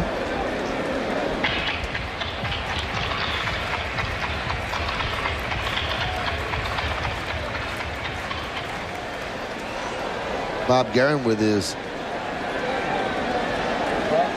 College of Coaches there, trying to get through this one. Kurt Young and Bob Schaefer.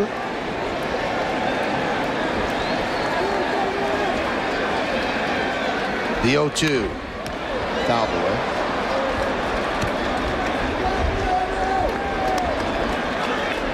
Well, if you were sticking with us through 8-0, and you have friends who probably just switch the channel, call them and say, hey, it's getting interesting. Go back to yes.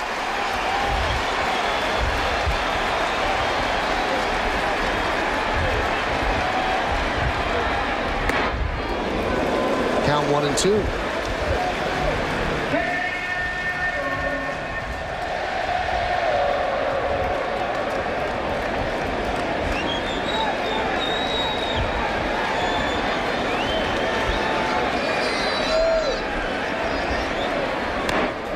Snub foul. The A's have all the faith in Herron because there's nobody up in the bullpen. Well, it's one of those things. If you're Bob Guerin, I mean, you're going to go with your #1 guy as long as you can. I mean, the Oakland A bullpen, not their strength. You see them just taking it easy out there. But basically, you're going to use Herron as long as you can. You get that pitch count up, maybe 110, 115, 120, and then his day will be done. And the Yankees have done a nice job getting that pitch count up here in the 4th inning. The 1-2. He struck him out. That's a big strikeout of Damon. And now that passes the baton to Jeter, who has been struggling. They threw a couple of good split finger fastballs that Johnny Damon was able to foul off. This one just dives down in the dirt. Nice play by Kendall. Nice block. And he applies the tag to Johnny Damon. And you said Derek Jeter has not been swinging the bat well. It's one of those situations you expect the captain to come up with a big 2-out hit right here. Jeter has struck out twice today. He's 0 for 10 in this series. Remember, he got that big hit in the 8th inning against the Orioles, and since then, he has struggled in this set. There's a strike. Boy, it's so weird, John, how you called it on Friday night when Jeter tried to bunt the 1st inning. You said, well, maybe he doesn't feel good about his swing. And I don't know if that became a self-fulfilling prophecy, but his swing has not been right. No, and you know, playing with Derek for the 3 years that I did, there would be times when he just wasn't feeling it. He would drop down a sacrifice bunt, bunting for a base hit. And he gets hit by Herron.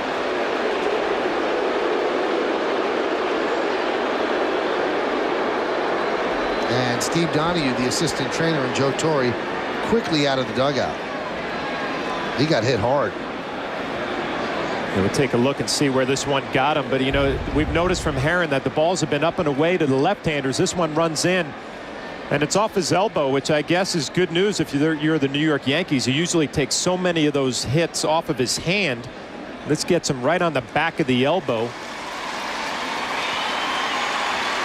which doesn't feel very good, but I think you're probably a lot better than taking a shot in the hand and maybe fracturing one of those bones. I think Derek has a slight guard on his elbow. It's certainly not big, anything like what Barry Bonds has, but almost like a sleeve device. It looks like more of a sleeve than any protection, though. Yeah. So here's Robinson Cano. They put him in the #3 spot. And obviously he comes up in a very, very big moment in the game here in the 4th. Bases loaded, and he is not a good bases loaded hitter. He has 1 grand slam, though. And there's a strike. Count 0-1. And now the A's are concerned enough to get somebody up in the bullpen. And we saw him earlier as Dallas Braden. Cano, the 8th batter to come to the plate for the Yankees. He is struck out and grounded to first. Big spot in this game. 8-4 A's. Bases loaded with the Yankees. 2 outs.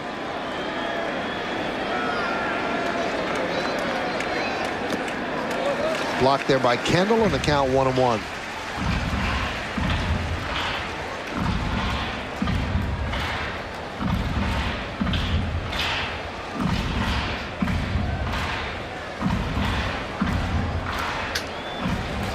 Yankees showing some of that fight, some of that grit that has been questioned in recent days by some members of the team.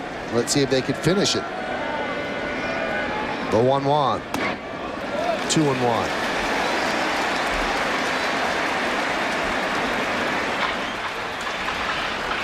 But as we said after the 2nd inning, Joe Torre always preaches take little bites. Well, they took 2 bites in the 2nd, 2 bites here in the 4th, looking for a big gulp right now. But if not, you've still got 5 more innings of at-bats, and it's just 8-4. 2-1. Foul back, 2-2. Good swing by Robinson Cano right there. He got a hanging split finger fastball in the 2-1 count. Had a good swing, just fouled it off. And this is a hanger right here. This is the one he wants back. He's done a nice job in this at bat, just waiting for his pitch. He got it right there and he fouled it off. Now you're in a little bit of trouble. Herron could come with that good split finger or try and freeze you inside with the fastball.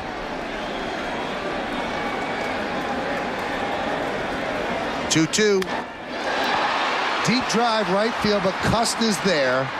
and he'll put it away for the final out of the inning. A little bit toward the end of the bat, and he didn't quite get the lift that he wanted. But the Yankees get 2 more runs on 3 hits, and they leave the bases loaded. We go to the 5th. It's getting interesting. Here in the Bronx, top of the 5th inning, it's 8-4 A's. Ron Balone deals to Dan Johnson, a line drive to right. Bobby Abreu's right there.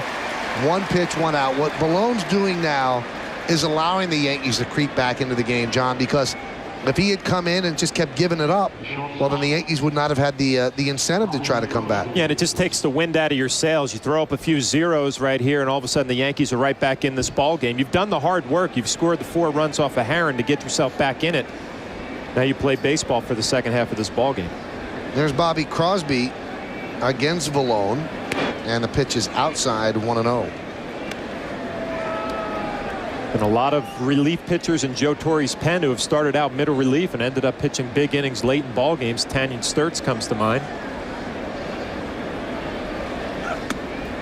And a strike.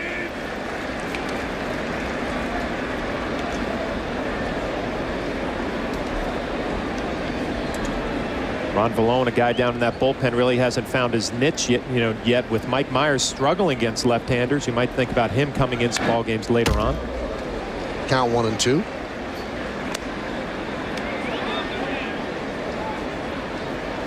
I've always liked about Ron Valone, he challenges the strike zone. You know you're going to get a guy coming in throwing strikes. Doesn't throw as hard as he did back in the day, but still a veteran guy. Knows how to pitch. He attacks hitters. Swing and a miss, and Crosby down on strikes.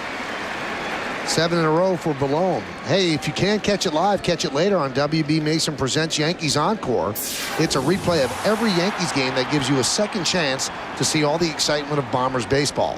WB Mason Presents Yankees Encore later after each game, and again the next morning at 9, only on Yes.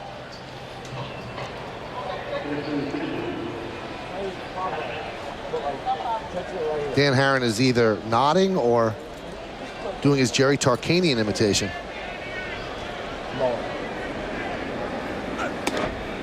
And there's a strike to Kendall.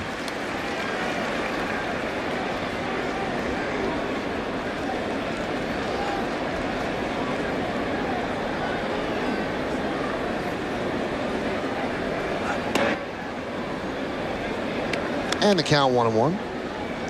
Kendall infield single in the second, then flied out to center in the third. We're in the 5th at the stadium. It is 8-4 Oakland. 1-1. High fly ball, center field. Nice easy inning for Ron Balone. Another 1-2-3 job as Melky puts it away, and Balone has done an outstanding job. The end of 4.5, we're halfway through. 8-4 Oakland.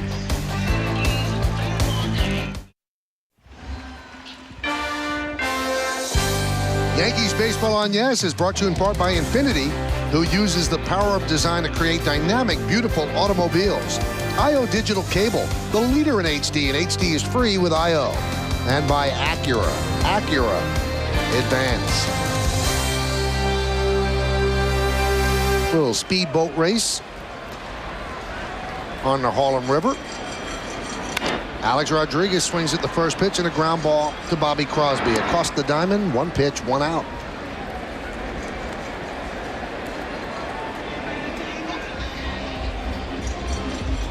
So Alex is 0 for 2 with a walk and a run scored today.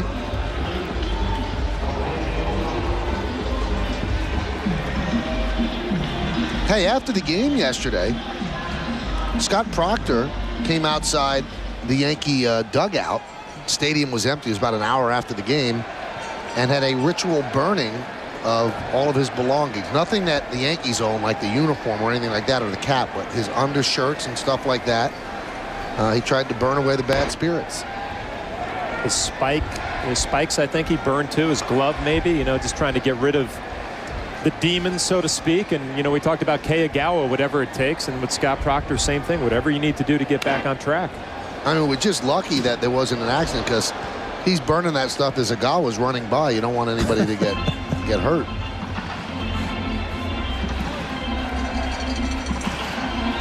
Brian Bruni beginning to warm. You can't ask Valone to pitch 6 innings. But he has certainly given the Yankees what they need. He's done very well today. Now, there's an old story about surfers that if they're going to surf and there's no waves and you keep going back and there's just no waves, one of the surfers will sacrifice his surfboard, ground ball to first. Johnson's there, set fire to it, and hope that it creates waves. So I don't know if that's what Scott was thinking about, but maybe along those lines. I think I can guarantee you he wasn't thinking about that. Really? Yes, surfing, and I think he was just thinking it's time to get rid of the old and in with the new and see if he can get back on track here in the second half. But I said it yesterday, I learned something every day working with you, Michael Kay. Well, I actually learned that today. Dallas Braden is up again. Pete Stendel, our great cameraman, who's a surfer, told me that story. So you learned it the same day I learned it.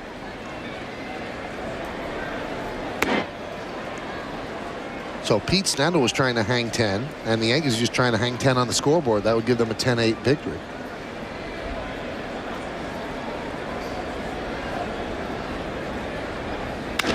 Ground ball by Matsui. Again, he tries to pull an outside pitch, and Herron has a recovery inning as he retires the Yankees in order 1-2-3. We go to the 6th. Oakland 8, Yankees 4, right here on Yes.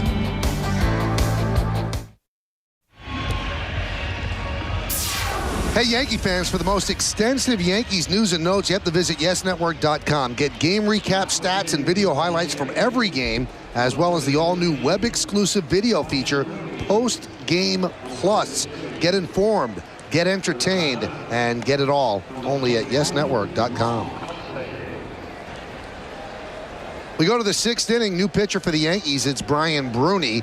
8-10-0 for the A's. 4-6-1 for the Yankees. So Valone was outstanding. 3 1/3 scoreless innings, allowed just 1 hit, 1 base runner. And Bruni allows Kotze to rip one inside first. Abreu fields quickly. He will hold Kotze to a single. Kotze's 3 for 3. Well, Mark Kotze is 3 for 3. He's seen 3 pitches today, all first pitch fastballs, and he gets another one from Bruni right here on the inside half. He's ready to go right from the get-go. First pitch swinging. Nice job by Bobby Abreu, kind of getting on this ball quickly and holding Mark Kotze just a single. So just out of the reach of Andy Phillips. Bobby Abreu does a nice job getting this ball quickly, spinning, and coming up with a strong throw, holding Kotze to a single. There's Kurt Suzuki. He had an RBI single in that big 7-run second inning for the A's. He's 1 for 2, struck out the other time. And Bruni starts him off inside, 1-0. Ron Valone did such a nice job in this ball game, throwing a few zeros up there. Brian Bruni trying to build on that and to keep the Oakland A's right here and give your ball club a chance to chip away at this lead.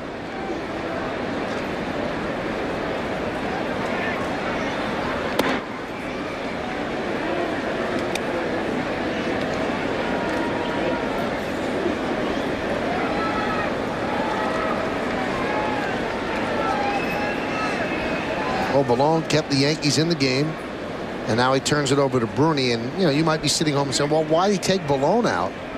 He had done so well. Well, you can't ask people to do something that they're not physically able to do.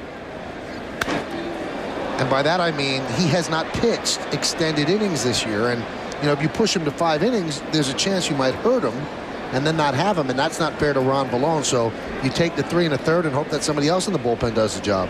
And you know what? He pitched 2 innings yesterday, did a nice job in yesterday's ball game at the end of the ball game, and does an outstanding job today. And you get him out of there before the fatigue sets in. And like you said, he did his job. Now the rest of the bullpen has to do their job. Malone's a competitor. He went to spring training and did not win a job, and then elected to go down to Scranton Wilkes-Barre and try to work his way up, and he did just that.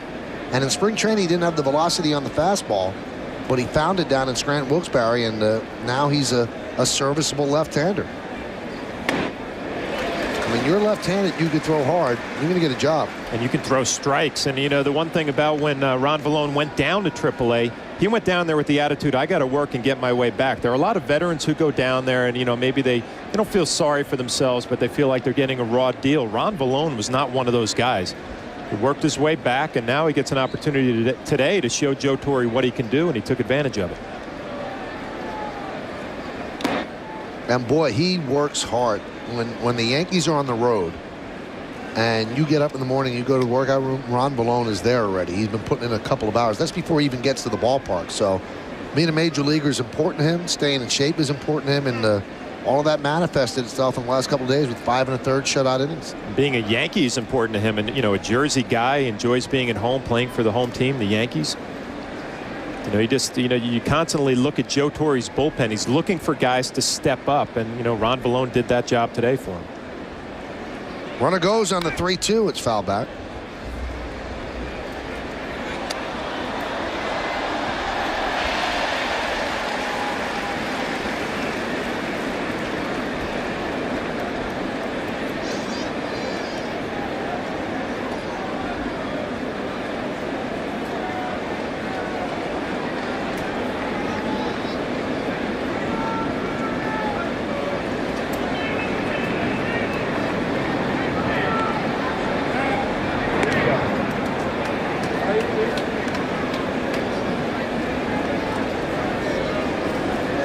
'16th sellout of the year here at Yankee Stadium. All 3 games of this A series sold out. Yankees have already sold 4 million tickets.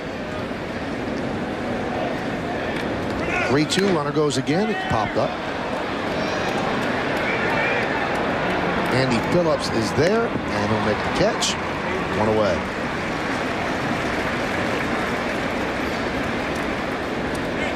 So 1 down, back to the top of the lineup, and Shannon Stewart. I was thinking about this yesterday, John, and you know, we were talking about it's hard for a player to really enjoy what's going on while he's, you know, locked in and trying to perform. But there are 55,000 people here, and people make such a big deal out of somebody performing on Broadway. And I went to Susan Waldman today, Yankee radio announcer. I said, "What's the biggest house on Broadway?" And she said 2,200 people. I started to think, what's the big deal then? The lines are the same every single day.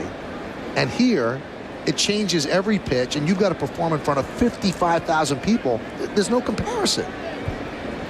You know, my first thought there, once you play in the major leagues, 55,000 or 20,000, I mean, it really was no difference. You were so locked in on what you had to do on the field. You know, obviously, young players come up to the major leagues and they get intimidated by the stadiums and the crowd. Once you become a veteran guy, you really become, you know, numb to the whole thing, and you're just locked in on what you have to do, how you have to get people out, how you have to get hits. It's just funny to me that, you know, even if you foul up a line on Broadway, you're not getting booed. Here, 55,000 people will boo you if you don't do well. I mean, that's a lot of pressure. And then forget about just the live crowd. Hopefully you have millions watching on television and millions listening on radio, so that's a lot of pressure. I'm certainly not serving up an excuse for people, but it's a lot of pressure to perform like that. You have to have a lot of respect for major league ball players to be able to do this day in and day out. This is Broadway. The 1-1 fouled away.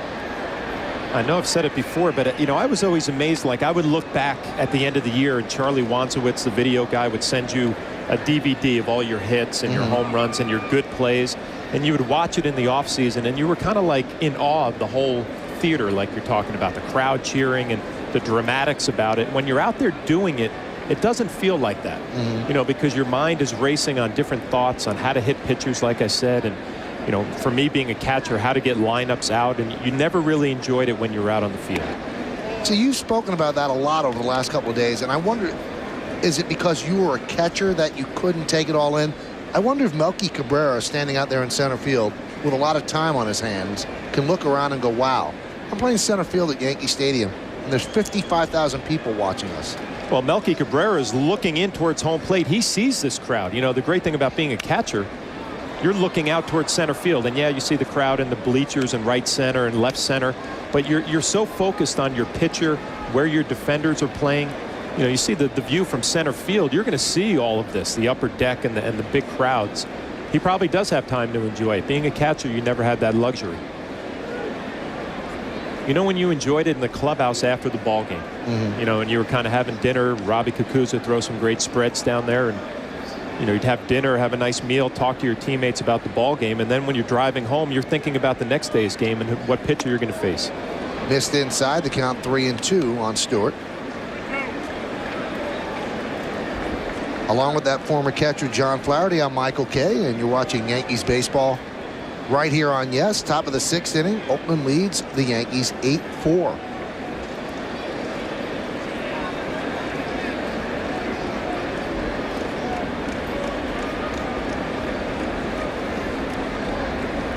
Runner goes again. They throw to second. The tag is made, and they say that Stewart did not hold up. So it's a strike him out, throw him out, double play. For some reason, Kotze stopped running, which you should never do, assuming that it was ball 4. So no runs a hit, and nobody left. We go to the bottom of the 6th, 8-4 Oakland.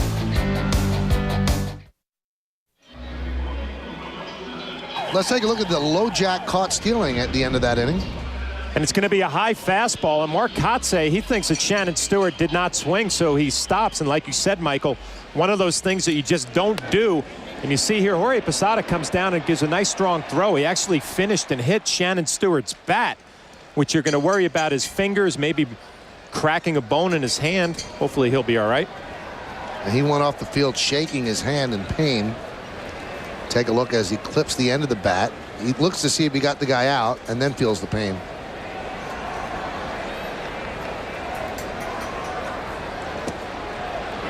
You know, you look at Yogi Berra's hands, and his fingers are all gnarled.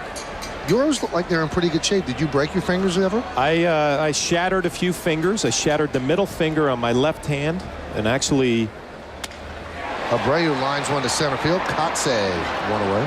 a good sign for Bobby Abreu. Last at bat, sacrifice fly to left field there, a line drive to center. Maybe his stroke is coming around, but I remember fracturing my middle finger in my left hand when Bernie Williams was attempting a sacrifice bunt. I was with the Tampa Bay Devil Rays, and he was attempting a sacrifice bunt, and he did one of those things where he puts it right in your eyesight and brings it back.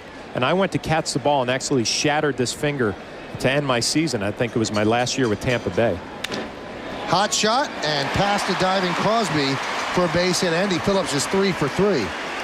So it just hit the glove wrong and pulled the finger Well, back? what happened was I'm looking for the pitch, and Bernie kind of put the bat in my eyesight, and as he brought it back this way, I couldn't see where the ball was, and I kind of reached for the ball, and it just shattered right off of the back of my glove and shattered this finger, and actually finished the rest of the game and then went upstairs and got an x-ray, and it was the day was over, the year was over that year because of that finger. And I saw Ray Fosse, who announces for Oakland, and you know, a catcher, and his hands were all mangled. And you really, I mean, let's be honest, you've never liked Bernie Williams since, right? We had a very, very nice relationship. Bernie, one of those guys. There's Ray Fosse, and you know, he actually shook my son's hand today, and I pointed out Ray's right hand with all the broken bones, and it looked kind of nasty. But you know, those old school catchers like Ray, they used to catch with that right hand out in front of their body, so they would take a lot of the foul tips off of their right hand. You watch a lot of the modern catchers now, that right hand is more behind the back or behind the right shin guard, so they protect it a little bit more. Served into left field, a base hit for Cabrera, and the Yankees have runners on first and second with one out. And the top of the order coming up. This is not a great performance by Herron. And it's not, but you got to give a little credit to the bottom of the order here. Melky Cabrera gets his second base hit, a nice pitch down and away. He goes the other way with it. Andy Phillips has 3 hits today. So 5 hits between the 8 and 9 guys in the Yankee order. And it can't be the Alex Rodriguez's every day, Jorge Posadas, Derek Jeters. It's got to be the other guys as well. Well, Bob Guerin has seen enough. He's going to signal to the bullpen, and he's going to hold his breath because the bullpen has not been good for the A's. First and second with one out. We'll be back.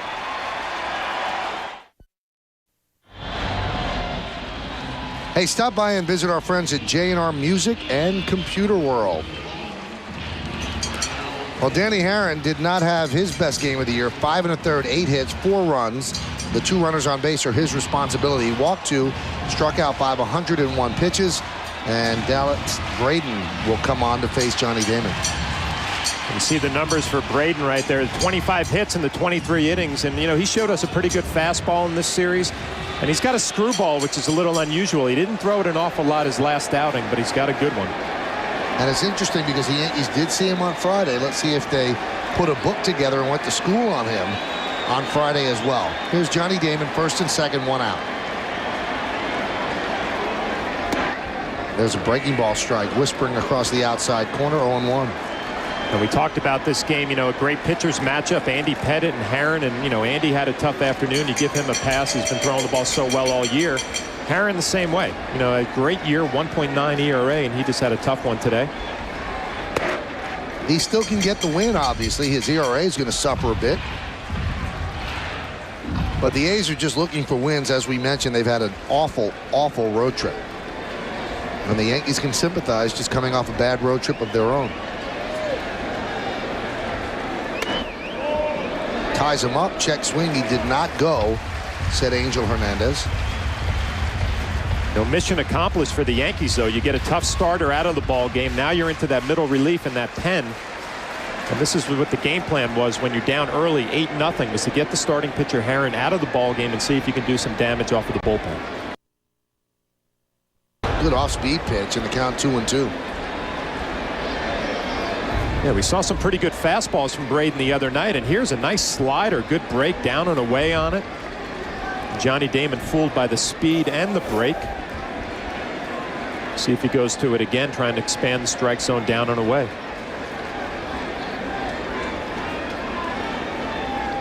The 2-2 came inside with the fastball and the count full at 3-2. Yankees are 2 for 9 with runners in scoring position in this game, and to amplify that, in the series they are 3 for 19 with runners in scoring position.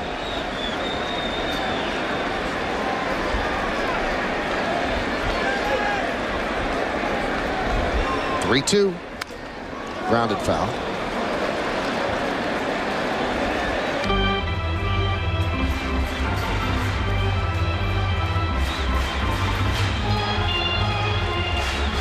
Garcia warming up. We have not seen him yet in this series.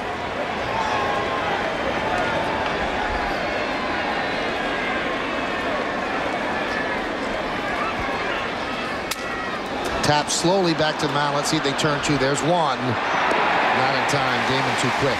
Nice scoop by Johnson. Might have saved a run. If it got by him, that would have allowed Phillips to score. But Johnny Damon running better right now. And Braden actually does a nice job right here for a young kid. Comes up with a nice strong throw to second base to Crosby. But Johnny just runs too well to beat this one out. See him getting down the line. The legs much healthier. Good sign for the Yankees.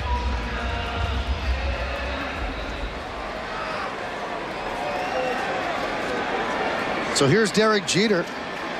Derek 0 for 2 and was hit by a pitch in the Yankees' 2-run fourth inning.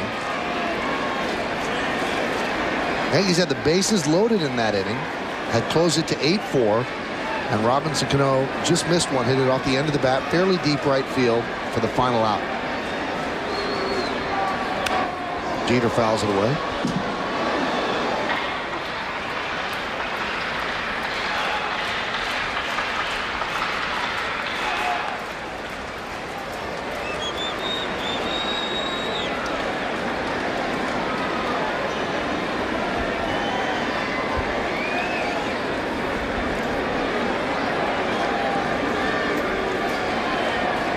And the 0-1. Grounded foul. And the count 0-2. Jeter a little late. We mentioned in his last at bat he is 0 for 10 in this series. He's a .515 hitter with 2 outs and runners in scoring position since May 26, 3 for 11. .515, that's obscene. Runners on the corners with 2 outs. Bottom of the 6th, Oakland leads the Yankees 8-4.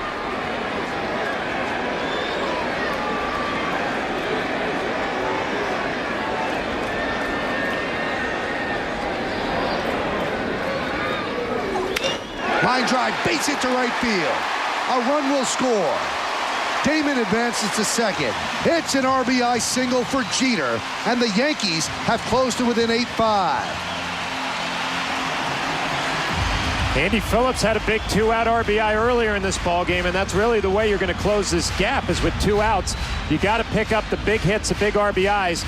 Jason Kendall setting up inside. The ball was just out over the plate, right where Derek Jeter likes it. And you said it before, he was tied up with the pitch before, Michael, and that pitch right there just did him a favor. The ball out over the plate, he was able to catch up and drive it to right field. Now another big at bat for Robinson Cano. They moved him into the number 3 hole today. He's 0 for 3. Last time up, bases loaded. Now first and second. He's the tying run at the plate. Not that you want to stop right here, but when you're down 8-0 after an inning and a half, and in the 6th inning, you could bring the tying run up to the plate. They did that in the 5th as well. You've done a pretty nice job. Obviously, they want to complete the climb up the mountain. I mentioned it before. You start looking forward, and you know what a big game this would be if the Yankees could fight back and pick up a W right here. If you're Robinson Cano, you had to go to school watching Johnny Damon face this young left-hander Braden. Shown a good slider. He's shown that he can throw a fastball in on left-handed hitters, which is a little bit unusual. If you're Robinson Cano, when you're in that dugout, you have to be paying attention to those at-bats and see if you can pick up some tendencies.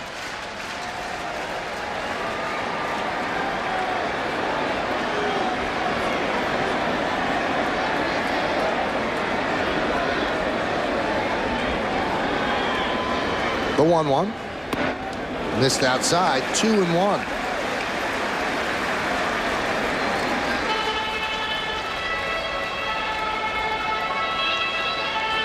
Mike Myers and Luis Vizcaino warming for the Yankees.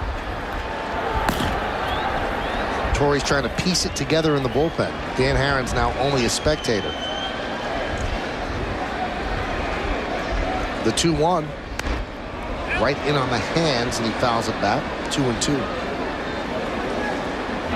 Robinson has had some mistakes today, some hangers that he's fouled off. That one right there, a slider that just stayed up in the zone that probably wants back. That's a pitch you really can do some damage with.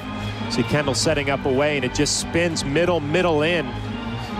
Probably hung it just enough that it tied him up. But another mistake that he's fouled off.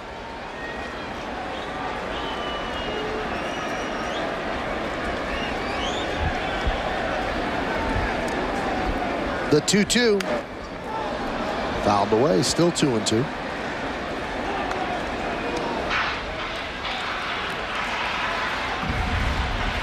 That's really the difference when you're facing major league pitching. You know, when they make that one mistake, you really have to put it in play because you figure they're not going to make more than one mistake during an at-bat. Robinson got his mistake, fouled it off. Now you got to go into a little defensive mode, just try and put the ball in play and pick out a base hit, another 2-out RBI. Braden deals. Did he go? Yes, he did, said Angel Hernandez. Tried to hold up on the fastball inside, so Cano is 0 for 4, batting in the 3 slot. For the Yankees, they get a run on 3 hits, no errors, and 2 men left. Continue to chip away. 8-5 A's. Hey, today after the postgame, catch another fun-filled episode of Yankees on Deck. This week, learn how to climb the walls like Melky Cabrera. Plus, Doug Minkiewicz and Don Mattingly hang with the guys from the Tampa Fire and Rescue Academy. It's another Yankees on Deck today after the postgame right here on Yes.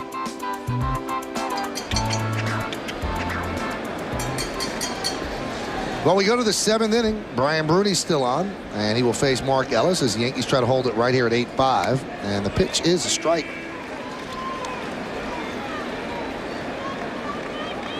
Ellis today is 1 for 2 with a sac fly, a run scored.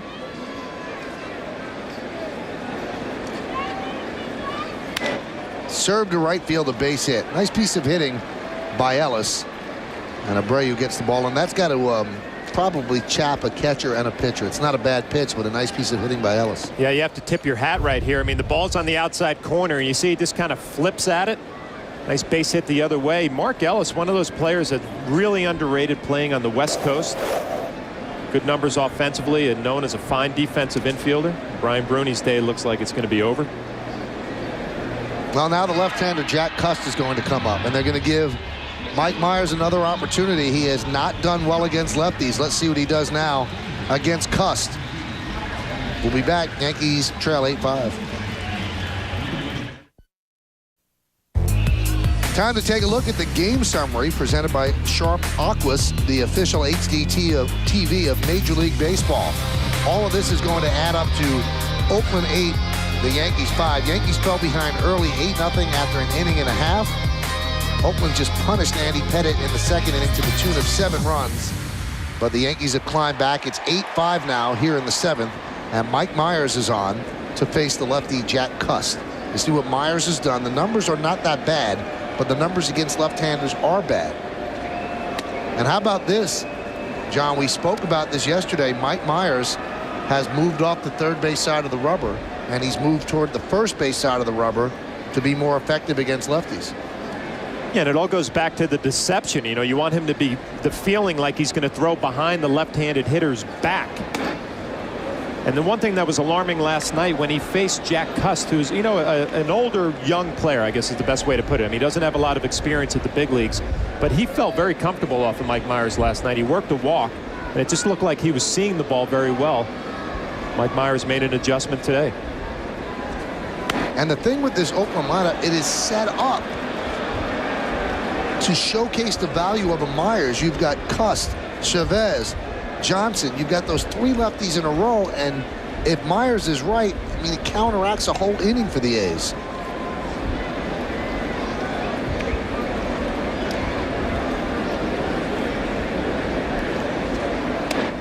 And what we were saying yesterday about Myers being on the third base side of the rubber, they had moved him there so he could be more effective against righties, but his job is to get lefties out. And you see, lefties hit .314 against him, so it was successful against righties, but the purpose for him being on the team is to get out left-handers. So obviously they considered that overnight. Now they've moved him back to the first base side. Now, is it unusual, John, to move from one side of the rubber to the other, from batter to batter? Well, from batter to batter, it is unusual. We'll see how he adjusts right here. It's one of those things, you go down to the bullpen, you work on it, you try and get comfortable with it again, but you can see he got behind 3-0 right away, probably trying to figure out his mechanics, find his release point. He's gotten back to a full count right here. But you want to be over to this side of the rubber just because you're going to get deception coming from down here. It's going to make it tougher for those left-handers to pick the ball up. 3-2 count on Cust. Ellis is at first. And they want to make sure that Ellis not going on the 3-2. It looks like he's thinking about it over there. He kind of flinched when Mike Myers went over. And, you know, if you're the Yankees, you're thinking strike him out, throw him out right here. Mike Myers throws that good sweeping slider that he's had in the past. You get a strike him out, throw him out if you're the Yankees. That one's drilled out to left center field. It is going to be trouble. It splits the outfielders, and it rolls to the wall. Ellis will round third. He will score, and Cust stops at second with an RBI double, and Oakland leads 9-5. Well, the struggles continue for Mike Myers facing the left-handed hitters, and Jack Cust, we talked about it earlier in this ball game, likes the ball out over the plate, and it's the fastball. It's not the slider. Tried to freeze him with a fastball away, and Cust was ready for it. Just drives it the other way to the gap. Hit a 3-run homer earlier in this ball game off of Andy Pettit, the left-hander, and here drives a double the other way off of Mike Myers, the lefty. It's 4 RBIs for him today. And the pitch inside.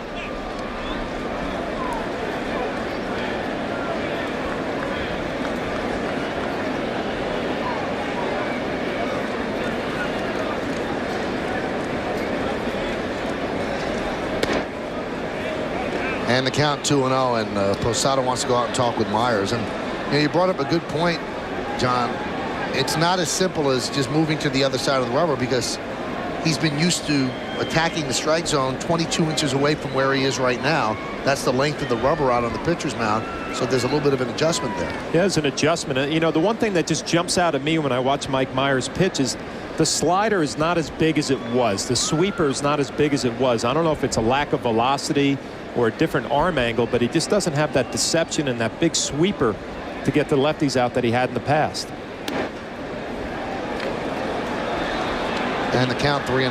And you can feel it here, Michael, with the crowd. You know, one run that has been given up by the bullpen now, and it's almost like a deflated feeling. The Yankees have been battling their way back, chipping away at the lead, and all of a sudden you give up an RBI double, and it's kind of deflating to the Yankees and this home crowd.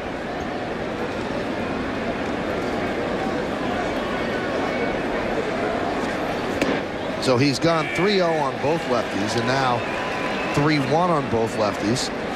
He worked a 3-2 on Cuss before giving up that big RBI double.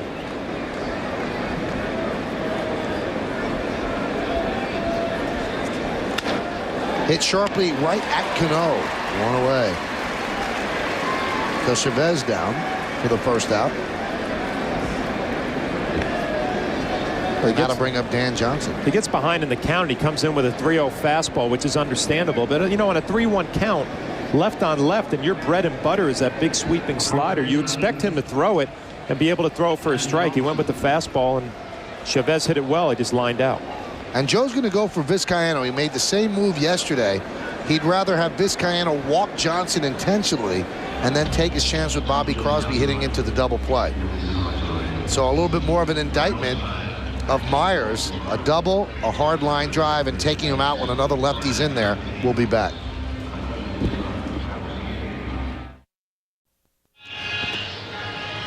Well, fans, come out to the stadium on Tuesday, July 3rd, as the first 18,000 fans, 21 and over, will receive a DVD of Game 1 from the 1977 World Series, courtesy of A&E Home Video. For tickets, log on to Yankees.com. You can visit the Yankee Stadium ticket window, Yankees clubhouse shops, or you can call Ticketmaster at 212-307-1212. So now it's Luis Vizcaino's turn, and slowly but surely he's bringing the ERA down. He's bringing the numbers to where they should be, and the thing that he can bring down, but he could stop right there, is 28 walks. He's a better pitcher than that, and ever since he got taken under the wing of Mariano Rivera, John, for some reason that has resonated with him, and he's become a better pitcher. His slider's had a little bit more bite, and he's got a little more jump on the fastball. Yeah, I think the slider is improved, but I think the confidence that he's able to throw that pitch for a strike right now, it's a weapon for him. And just like yesterday's ball game, we're going to see him intentionally walk Dan Johnson and take his chances with the shortstop Crosby. And that is exactly the scenario that took place yesterday. And you feel for Mike Myers, who is a very, very good guy and a pleasant person in the clubhouse and a guy that the media can go to. Been in the game a long time, but right now, the job that he is paid to do, he is not doing to the level of his satisfaction of the Yankees, and it's got to be puzzling to him and to Joe Torre. So an intentional walk to Dan Johnson. Well, you wonder what goes through a guy's mind. I mean, is he thinking about his future? It's probably gnawing away at him. Well, he's thinking, how do I figure this out? You know, I made an adjustment today going to the other side of the rubber, and it didn't work out real well. My location wasn't good, got behind in the count. You know, how do I get that big sweeper back? You know, you're trying to go through all the mechanical keys that you've used your whole career and trying to see if something sticks. And there's a strike to Bobby Crosby. Along with John Flaherty, I'm Michael Kay. You're watching Yankees baseball here on the YES Network. We thank you for spending part of your Sunday afternoon with us. Oakland leads the Yankees 9-5, top of the 7th inning on a beautiful day at Yankee Stadium. The 0-1. Again, that slider away, and the count 1-1. Vizcaino looks to be closer to the pitcher that he was last year with the Diamondbacks. And if he regains that form, there's a good chance that he could end up being the 8th inning guy who's a bridge to Mariano Rivera, because right now that bridge is somewhat shaky. 1-1. There's a strike. The count 1-2. And you come in this situation, you know, you're intentionally walking the lefty to get to the right-hander with one out. You're thinking double play, and there are a few ways to try and get that. He's thrown 3 sliders in a row. You can try and get Crosby, the right-handed hitter, to look for the ball out over the plate, and then maybe jam him and see if you can get a double play ground ball or go off the plate with a slider. He jammed him, and Crosby swings and misses 2 away. And that's perfect execution right there. I mean, 3 sliders on the outside corner, and then you go inside with a sinking fastball, a riding fastball, 92 miles an hour. He gets a strikeout, but even if he didn't get the strikeout, you would be tying up the right-handed hitter and probably get a weak ground ball, possibly a double play grounder, but he picked up the strikeout. Here's Jason Kendall, first and second, now 2 outs. Yankees down by 4, 9-5, trying to stop it right here. Oakland 4 for 8 today with runners in scoring position. They've had a good series, 7 for 21 with runners in scoring position. Bob Guerin hoping that his team just treads water until it gets healthy, at least pitching wise in the bullpen. The 0-1. There's a strike. 0-2. You could just see Vizcaíno is throwing with so much more confidence than he was, I'd say, 3 weeks ago. Yeah, and it's all come off of the slider. It's like he's got confidence that he knows every time he throws a slider, it's going to be a strike. It's probably going to be located on the outside corner. He's been ahead of both of the right-handed hitters now looking for another strikeout or third out to get out of this inning. You got to be careful with Kendall with 2 strikes and runners in scoring position. He'll look for the ball out over the plate and just try and go up the middle the other way. A lot of these hitters change situationally. If there's nobody on, they're trying to pull the ball a little bit more. Runners on base in scoring position, they try and go the other way.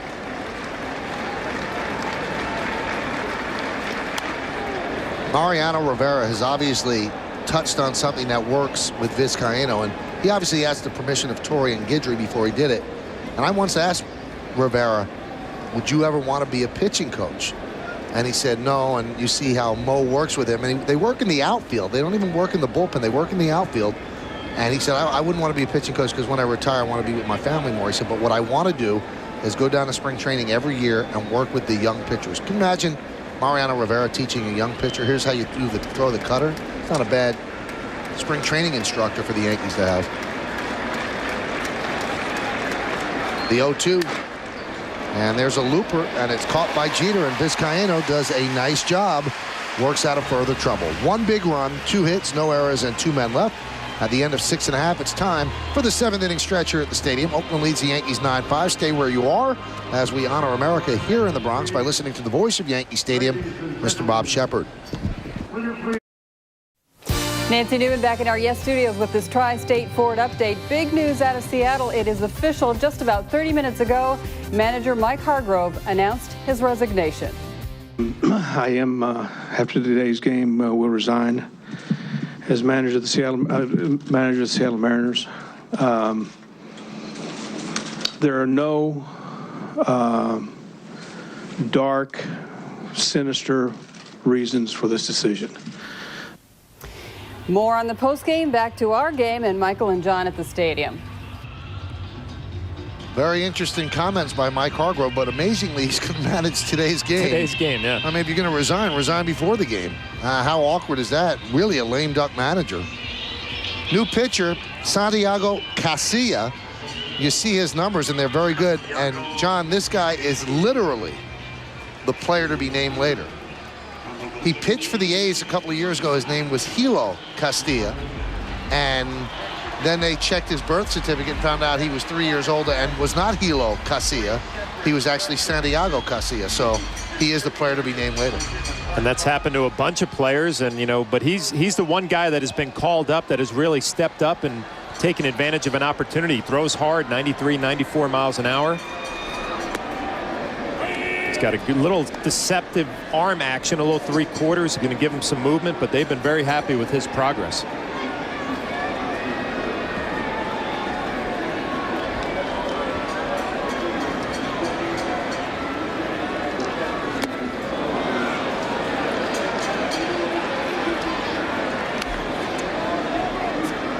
And the count 0-2 on A-Rod. A-Rod today is 0 for 2 with a walk.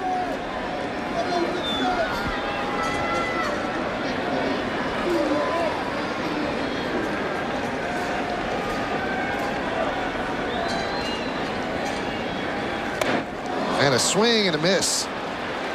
A-Rod down on strikes. Wow, so the combination of a good fastball with some movement, and then he's got some nasty sliders that he's able to throw on the outside corner. And you're going to see the good break, the good sharp action on that pitch right there. Little deceptive delivery. 3/4 over the top, and good break gives him good action on that slider.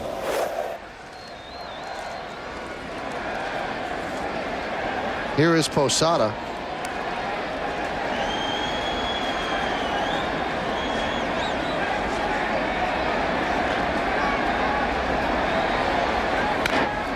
You know what's interesting, John? I think you hit it right on the nose. That run in the 7th inning, you'd say, well, it's just a run, but it stopped everything. Boom, it killed the momentum. You could feel the plug was pulled on the crowd, and if the plug is pulled on the crowd, you wonder if the plug is also pulled on the Yankees. It's like they're climbing a greased pole, and then that one run made them slide down just a little bit again. Well, it's just you're scratching and clawing and trying to do whatever you can to get back in that ball game. And like you said, it's only one run, but it just felt like it was a momentum changer. Then you get a right-hander here who's got some pretty good numbers. One of the real bright spots out of the bullpen. They don't have too many. The Yankees are going to have to find a way to do some damage off of him.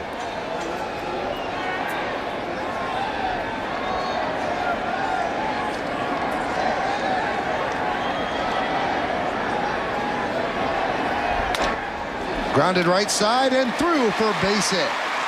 So Posada is 2 for 3 with a walk. You know, John, it's so important if you're going to make big statements, you've got to come up big because it looks so disingenuous if you don't. And Posada has come up big in this game. You know what? He's been hitting all year. I mean, he's having an outstanding year, an all-star type year. But you said it right, Michael. If you're going to open your mouth and talk about maybe the lack of effort and, you know, we all know what's going on, that type of thing, and you come back the next day and get 2 hits, you know, you just back up your statements out on the field. And that's one thing Jorge Posada, when he talks in the clubhouse, he backs it up out on the field the next day. And the pitch to Matsui is a strike. You know, this is Derek Jeter's team. He's the captain of the team. And no one argues that. But there are guys that are not titled captains that have a lot of influence in a clubhouse. And Posada's one of those guys. And in earlier times, Tino Martinez never really got a lot of play. You know, you heard about the O'Neills, and you know, Jeter at the time was a captain, but Tino Martinez was one of the leaders of the team. So just because a guy is not the captain of the team doesn't mean that he's not a leader on the team. And Posada is one of the more vocal guys in that clubhouse. You know, and he just fits in perfectly with this Yankee team. He kind of flies under the radar. Alex gets a lot of attention. Derek Jeter a lot of attention, and rightfully so. You know, but Jorge's one of those guys in the clubhouse. He's vocal with the pitchers. He's vocal with his position players. And all he wants to do is win. I mean, I was very impressed in spring training. You're going through contract talks, Mariano Rivera, what's going to happen with him? And Posada said, you know what, let's worry about it later. I just want to win, and that's what he's all about. Matsui loses the bat and swings and misses, 2-2. He's respected around the league, but, you know, more importantly, he's respected in that clubhouse as one of the leaders. And you can see Hideki Matsui just not seeing the ball real well. He's pulling off and loses a grip on the bat. An awkward swing. You know, if you read some of the books that have been written about the 96, 98, 99, 2000 Yankees, the one guy who does jump out as an unbelievable leader that people were like afraid of in that room was Tino. I mean, you did not want to play hard or not play hard and then have to face Tino Martinez because he got angry and he got right in your grill. And you never think that watching him on the field, but he was the guy that you did not want to encounter if you were not doing things the right way or the Yankee way. High fly ball, fairly deep left. Stewart back, and he'll make the play as Posada heads back to first.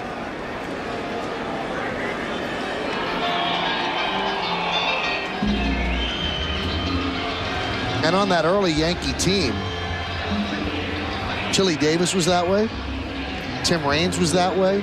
Darryl Strawberry was that way. There were a lot of those pockets of players that had veteran leadership skills and didn't have to trumpet it by saying, I'm the man here.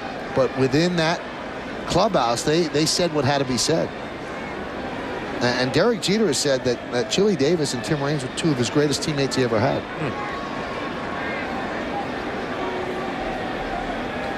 Here's Abreu. Grounded to first. Johnson steps on the bag, and that will do it here in the 7th. No runs a hit, no errors, and 1 man left on base. We go to the 8th. It's 9-5 Oakland. Hey fans, today and throughout the Yankees season on Yes, we're allowing you to vote along with the 2 of us here in the booth for the Chevrolet Player of the Game. Text your vote to 58772, or for more information, visit ChevyOffers.com. You can vote right up until the end of the game. Vote now and make your voice heard. Today's candidates are number 1, Jack Cust, number 2, Dan Johnson, number 3, Andy Phillips, and number 4, Ron Ballone, who quietly did a very, very good job today. Standard text messaging rates apply. Luis Vizcaino against Kotze, Suzuki, and Stewart, 8-9 and 1. We're in the 8th, 9-5 A's. And the count 1-0, 9-13 and 0, beating 5-10 and 1. Mark Kotze finally took a first pitch. He's 3 for 3, only seen 3 fastballs. Swinging first pitch all day. Finally took a fastball outside right there.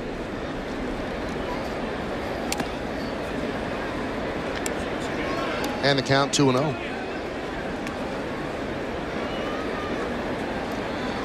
Three for 3 came into this game, 5 for his last 33, so he needed this game.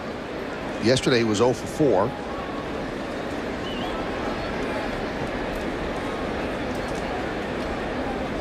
And Friday 1 for 4. Yankees finally retire him today. And there's one away here in the 8th. Let's take a look at the A's in-game box score, sponsored by Hummer. 13 hits for Oakland, 2 by Ellis, 3 by Cust. His parents and grandparents are at the ballpark, so he's got to be thrilled. A home run, a double, and 4 ribbies. Chavez 1 for 4. Dan Johnson a home run, 2 ribbies. Bobby Crosby, Jason Kendall, Mark Kotze have all scored runs, and Kurt Suzuki 1 for 3, a ribby, and a run scored.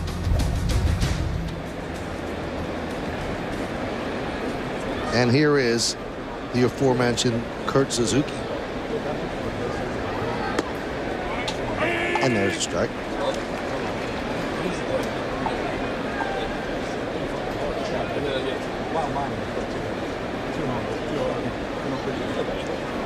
Vizcaino got the final 2 outs of the 7th.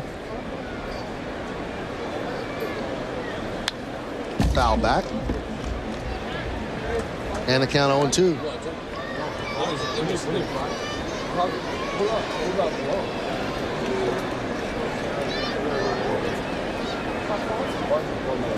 I've been impressed with Suzuki's swing. It's a kind of a short, little compact, looks like a little powerful swing. 2 home runs already. Doesn't have a whole lot of at-bats.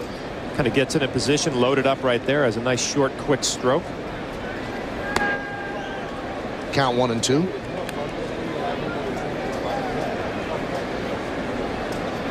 Reading up on his career a little bit, you know, he actually had a scholarship to Hawaii. He's from Hawaii, and decided to forego that and walked on at Cal State Fullerton because he thought the baseball would be better, the exposure would be better, and he ended up gets drafted, now a prospect. Skips rope to get out of the way. Well, either college, you're going to get good weather. Cal State Fullerton or Hawaii.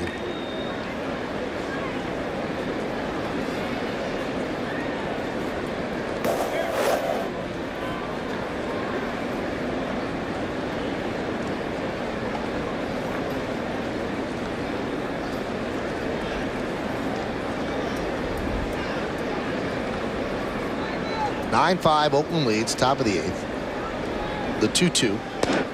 There's that slider. Good bite on it. Check swing by Suzuki, and Mark Carlson said he did not go. So the count is full of 3-2. Just off the plate, and Suzuki obviously didn't swing right there. With 3-2 count, we'll see how comfortable Vizcaino is with that slider. If he has the confidence to throw a 3-2 to the number 9 hitter in the lineup. Looks like he's going with the fastball. Now they change to the slider. And that's lined into left field, a base hit. So Suzuki is 2 for 4. That wasn't a slider, that was an off-speed pitch. Well, it looked like he was just trying to throw for a strike, 3-2, which is what you're supposed to do. You know, you're hoping that the hitter is just going to be looking for a fastball, and it was a slider. It was just up for a strike, and you have to tip your hat a little bit there to Suzuki, a young hitter, able to stay on an off-speed pitch, 3-2 in the zone, picks up another base hit. 3-2 right there, 3-2 count. Number 9 hitter, you just want to make sure you throw a strike, and it just shows you the confidence Vizcaino has in that slider now, as opposed to earlier in the year. Shannon Stewart fouls it away. Essentially, though, John, he hung that slider. It was up in the zone. But 3-2, you want to throw for a strike. You know, the worst thing that you do is you throw a slider off the plate and you walk him. And you know, you're kind of kicking yourself. Like, why didn't I challenge the number 9 guy who's a young backup catcher? He threw him a slider, he threw it for a strike, and I tip my hat to Suzuki. There's a strike.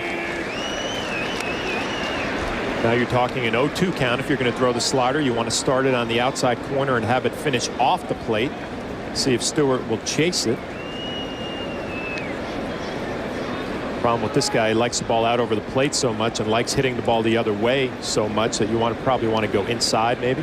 Now they're going to go with a slider off the plate. Grounded inside third and down the left field line. Kicks out toward Matsui. Suzuki will go to third. Going to second is Stewart. He's in there with a double.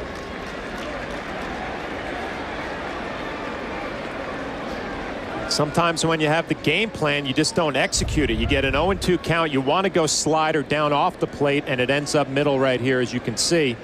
And it's a mistake that Shannon Stewart just gets out front and hooks it down the third base line.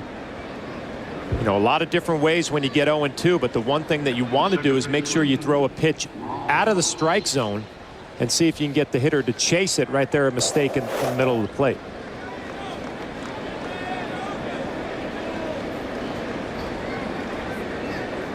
Yankees have to bring the infield in. They can't afford to fall any further behind.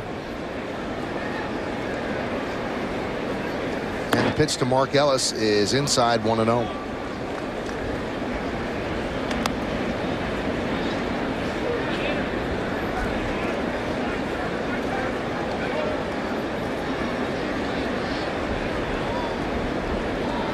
Suzuki is at third, Stewart at second.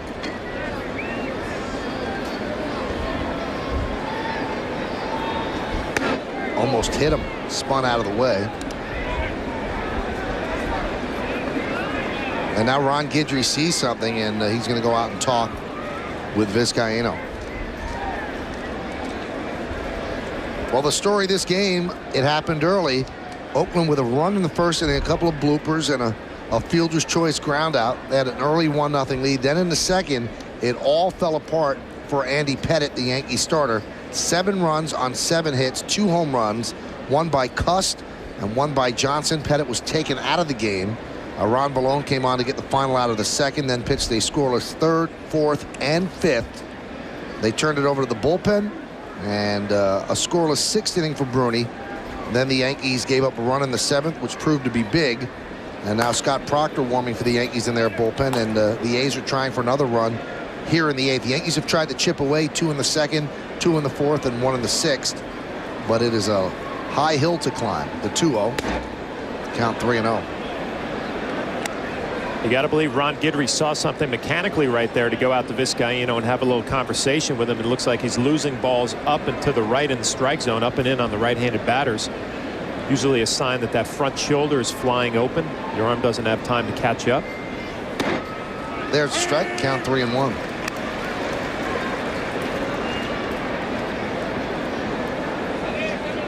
These 2 runs out on the base is so important to the Yankees. If you can keep them out there, you limit the damage right here in a 3-1 count. You just don't want to give in to Ellis and give him a cookie out over the plate to get a base hit. And the pitch up and in, so Ellis walks, and that loads the bases. And it gives the local boy, Jack Cust, another opportunity to get a big hit.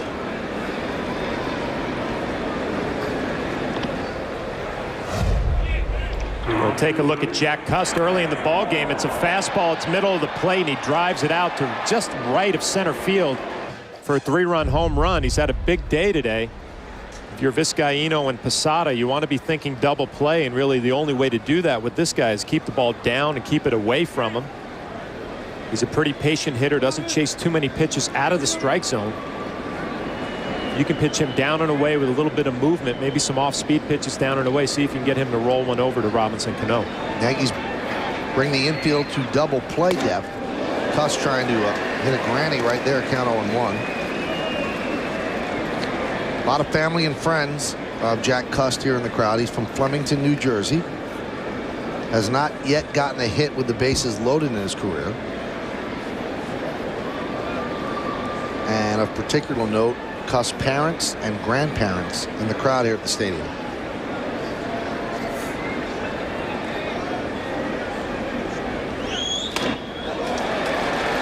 Count 0-2. Right now, what do you do on this 0-2? Well, you want to make sure it's a ball. And like I said, down and away, try and bounce it. You have faith in Jorge Posada that he's going to block this pitch. But just what you did right there, it looked like 2 changeups on the outside corner. And you had Cuss out in front of him. You can take your chance right here with an 0-2 pitch, maybe throw one up and in to set up an off-speed pitch down and away. I would just stay down and away and off-speed. Bases loaded with 1 out. And now Cuss wants time. Suzuki's at third, Stewart at second, and Ellis is at first. And Posada goes out for another mound conference along with John Flaherty. I'm Michael Kay. You're watching Yankees baseball right here on the Yes Network. It's 9-5. Top of the 8th inning. The A's are threatening for more. Athletics lead, trying to win this series 2-1.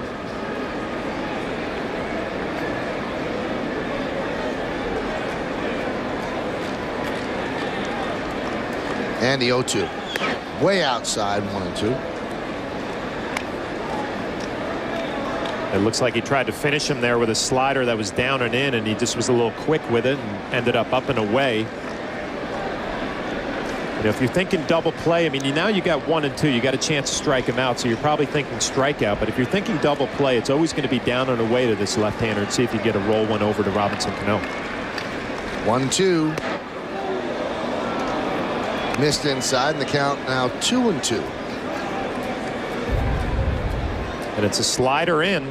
We talked about the confidence that he has in this pitch right now. Trying to get a strikeout, go down and into Jack Cuss. He just left it up.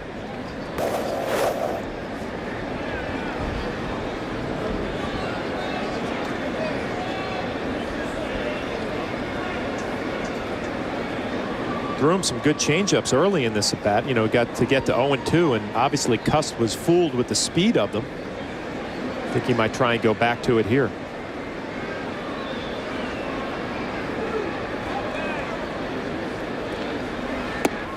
And now the count is full. No place to put Cuss.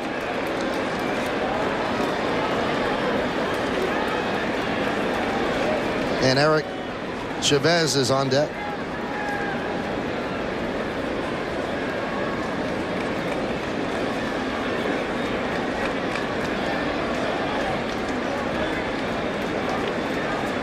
Suzuki, Stewart, and Ellis. Third to first. Bases loaded.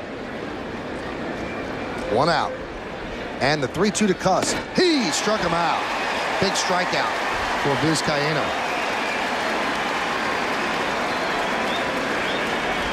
He made the big pitch when he had to, and it looks like it's an off-speed pitch with that good movement down and away, 87 miles an hour. Their hard changeup or took a little bit off a 2-seamer. Whatever it was, the location was perfect, down and away, ball moving away from Cuss.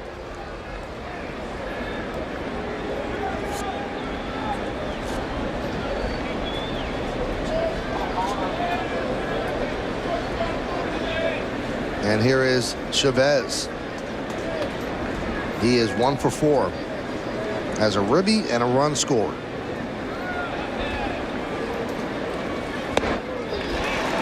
Good live fastball, the count 0-1.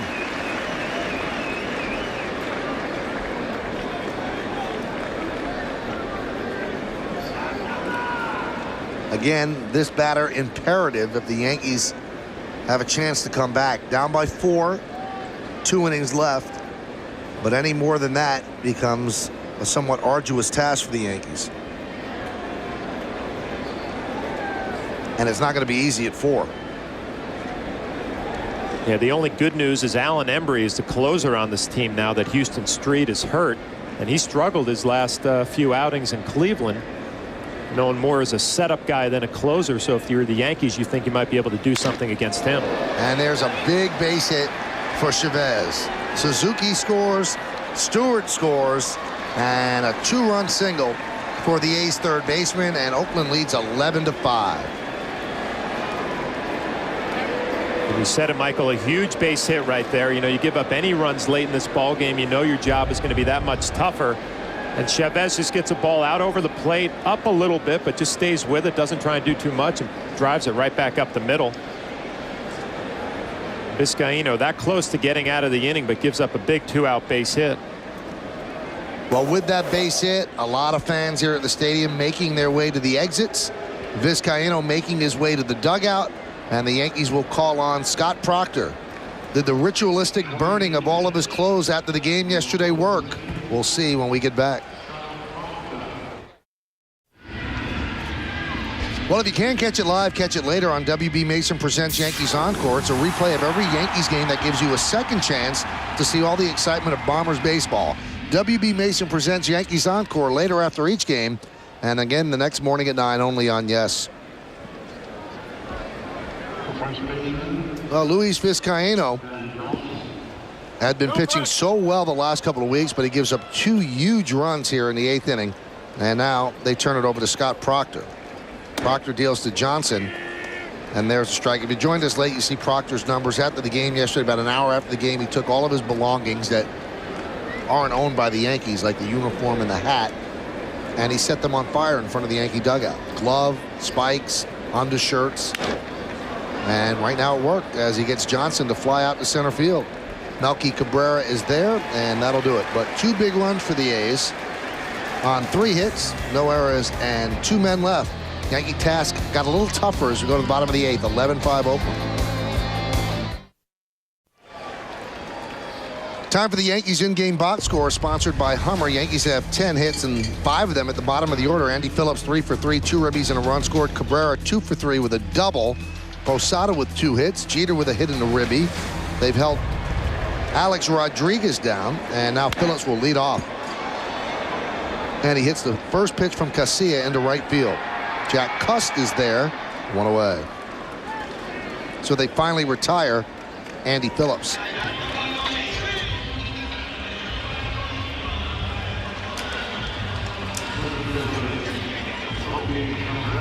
And here's Melky Cabrera.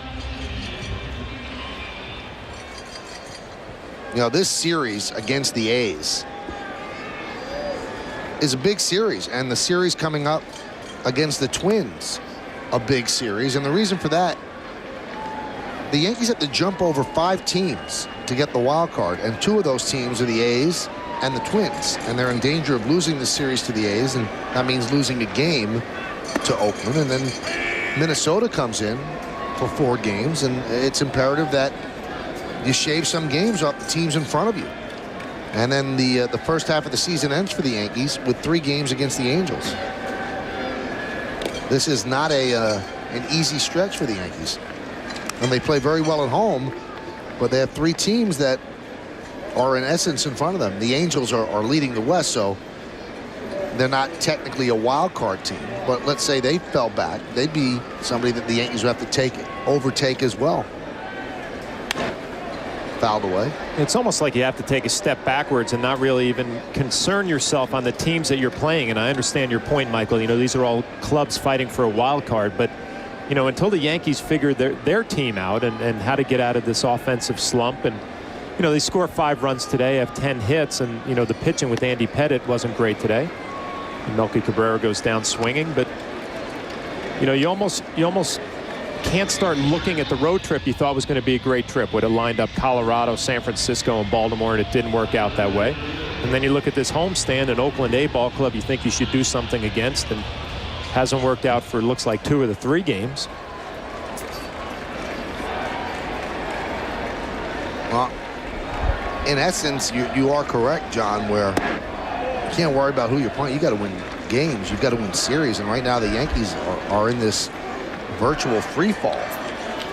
You know, they won 1 game on the road trip, another one pending, and now they're in danger of losing 2 out of 3 to the A's.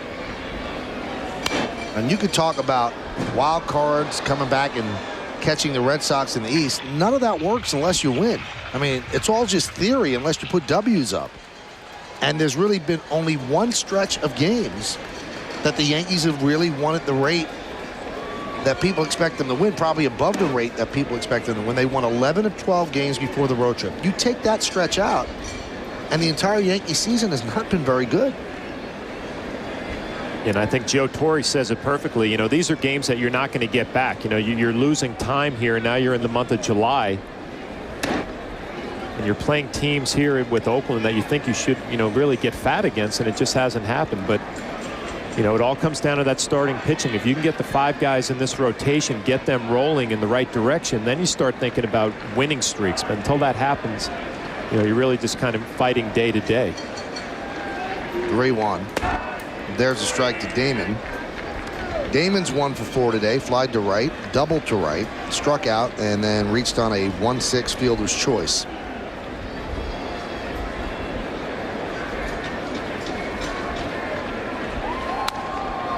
Foul back.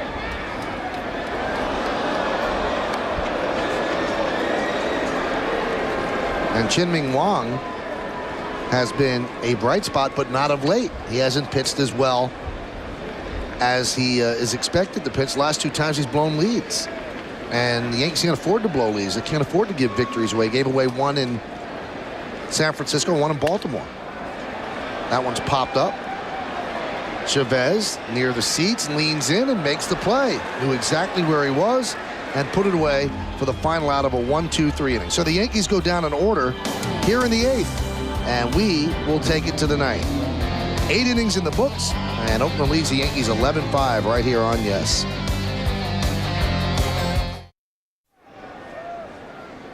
Hey fans, keep it here on Yes following the last out for the Nissan postgame as Nancy Newman gives you detailed analysis of this matchup with the A's, and Kim Jones ventures into the clubhouse for exclusive interviews with all the key players. It's the Nissan postgame immediately following the game right here on Yes. Bobby Crosby takes a pitch outside from Proctor, the count 1-0. 11-5 A's. Rubber game of a 3-game set. Proctor deals. High fly ball, center field. Cabrera is there. And there's 1 away. Final out of the bottom of the 8th inning. And that young man was made very, very happy. Might have become an Oakland A fan. Chavez gets the final out. Then has the presence of mind to just flip it to the kid. And look at the look on his face. Thank you. See, that's a polite child. They'll be talking about that for a long time. Here's Jason Kendall. Now, John, we touched on the Proctor ritualistic burning.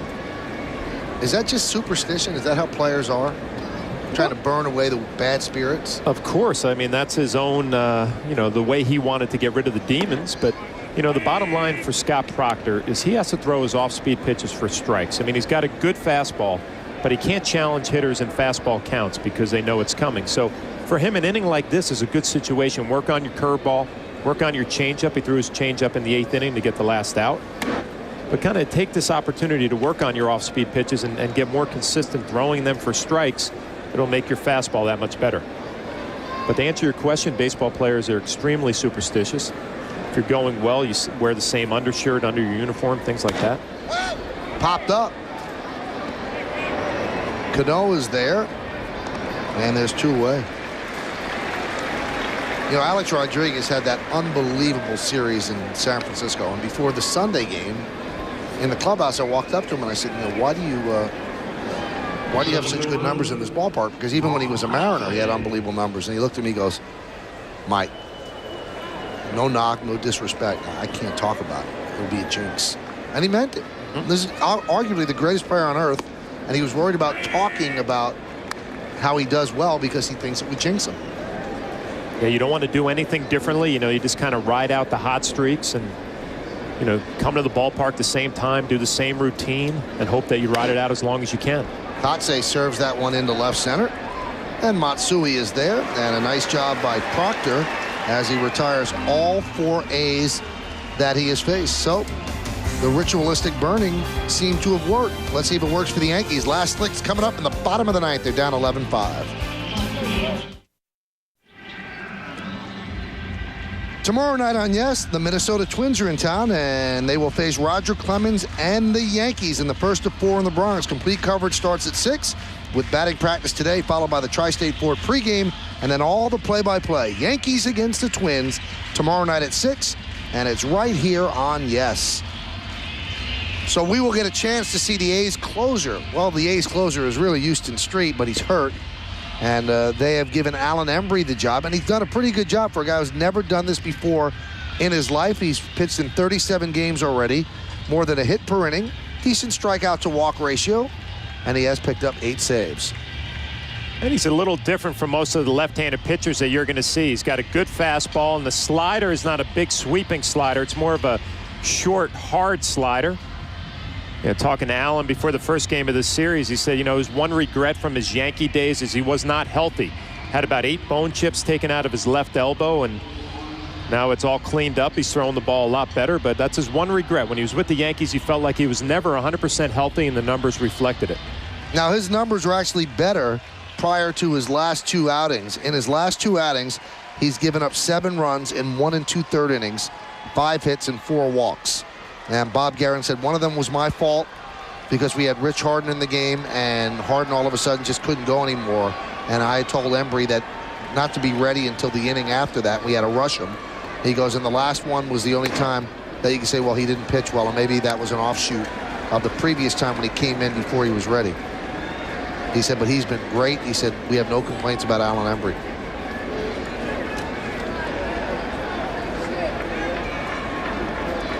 So he will face Jeter in the count 1-0.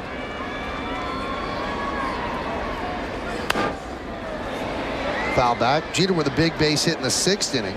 Kept the inning alive, cut it to 8-5, and also broke an 0 for 10 slide for him.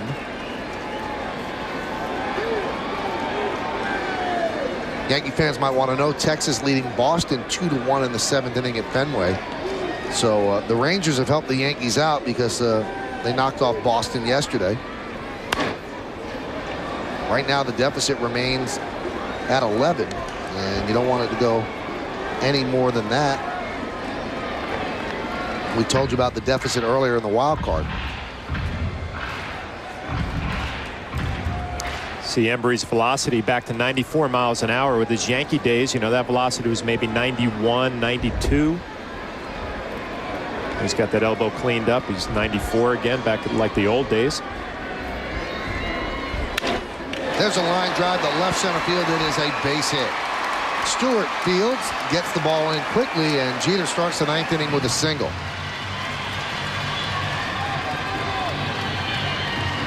So you have to do it if you want to start thinking about a great comeback. And he threw some good fastballs and then decides to go with that slider. And like I said before, it's not the big sweeper. It's not a big off-speed pitch. It's more of a hard slider. It's right in the middle of the plate, and Derek Jeter had his bat sped up right there, able to get a base hit.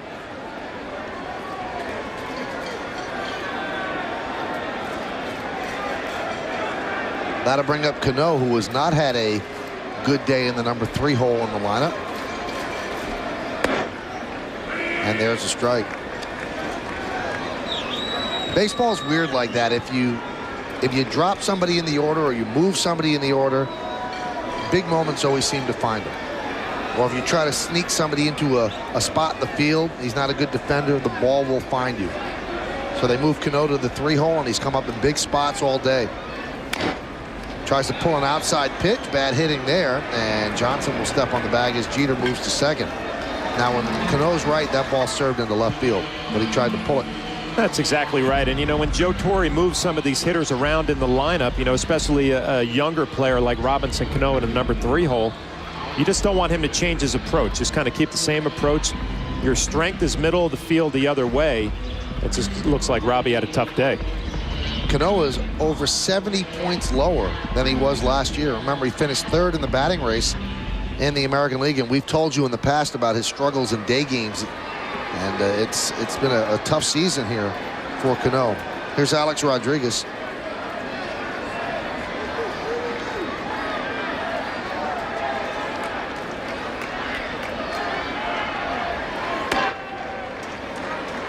Rodriguez at 79 ribbies, and Jeter represents number 80 there at 2nd. 0 for 3 for A-Rod. Michael, getting back to Robinson Cano, it really seems like the American League now, they don't throw him too many strikes. He's kind of got this reputation now as a free swinger, and they figured him out a little bit. And there's a fine line there between taking away a young player's aggressiveness. You know, you don't want him to go up there all of a sudden looking for pitches and being more patient. You see the frustration on the face of Robinson Cano, but you know, you need to get a little better understanding of the strike zone and make some pitchers earn it instead of, you know, just throwing balls up there like Embry did and rolled over a slider. And part of the problem for Cano, and you talk to people in baseball, is that his physical skills are probably too good, because he could put balls into play that others won't be able to reach or would swing and miss. And so it's actually playing against him that he's such a good hitter. But he's got to be more patient. And not just put him into play, but put him into play hard. I mean, he reaches pitches that are off the plate and is able to rifle them the other way. But, you know, at some point to go to that next level, you really got to learn the strike zone and tighten it up a little bit, make the pitcher work a little bit harder. 2-1. Foul back in the count, 2-2.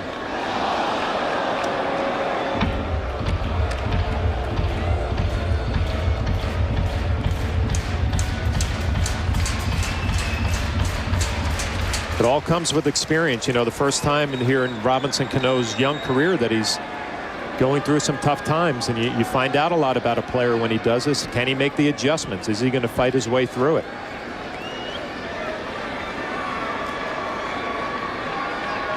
The 2-2. Right in on the fist of A-Rod. He fouls it back to the screen.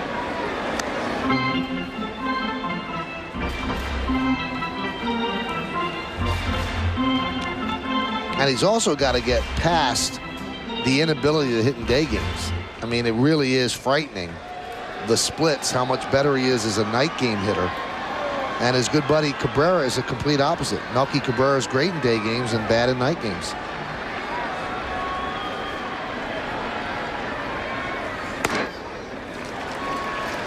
And the count 3-2.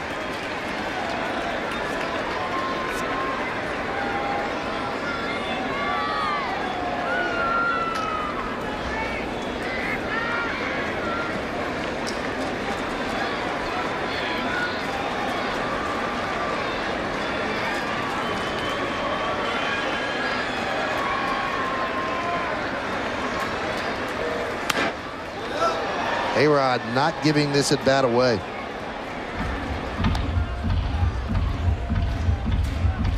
Alan Embry doesn't look like he wants to make the same mistake he made to Derek Jeter, and that is a mistake with the slider. He's going with all fastballs to Alex Rodriguez. That fastball up just a little bit out of the zone, and a veteran pitcher like Alan Embry knows how he has had success against Alex Rodriguez. Hard stuff up in the zone. Looks like he's trying to attack him that way.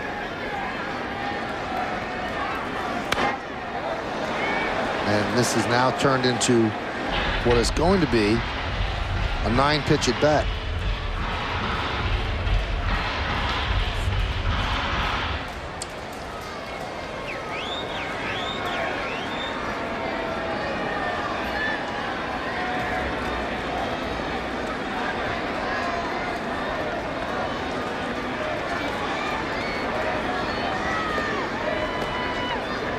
Embry deals the 3-2.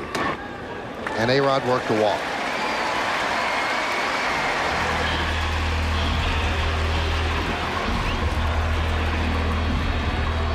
Shows you he's not giving away at bats. Despite being down 11-5, he's not going to swing at anything to put it into play. He'll take the walk rather than get into bad habits. Now the focus is still there, and you know what? That's a nice battle right there between a veteran left-hander and a superstar player in Alex Rodriguez. All fastballs.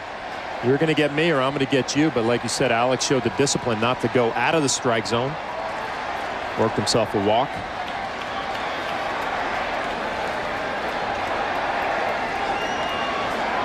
And here is Posada.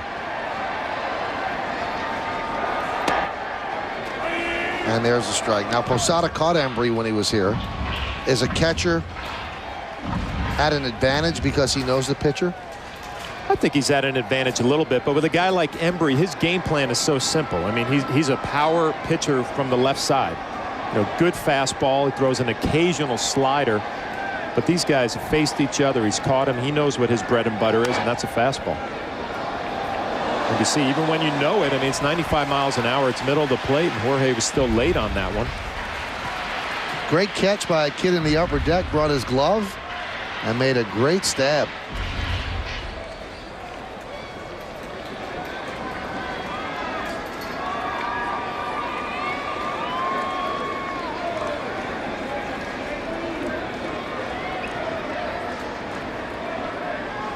And the 0-2. This could do it. There's one, and there's two. Ball game is over, and Oakland beats the Yankees 11-5. So Bob Guerin's team comes into New York and beats the Yankees 2 out of 3.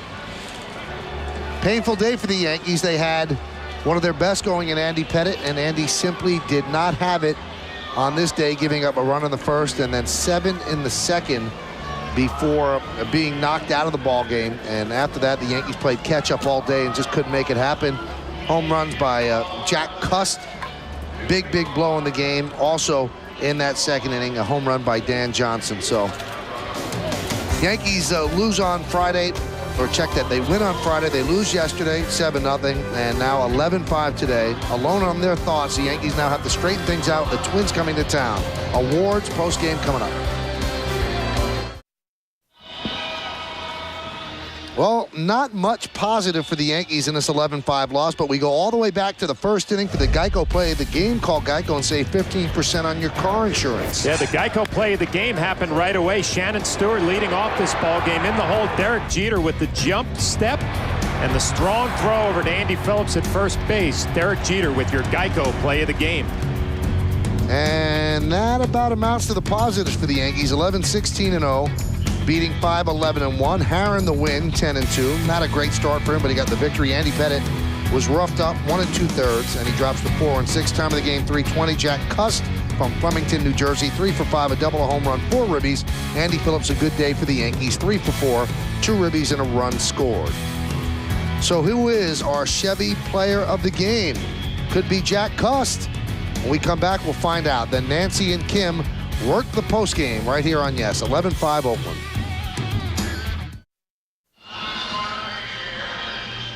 It's time to announce the Chevy player of the game is voted on by you, the fans, and the two of us here in the booth. John?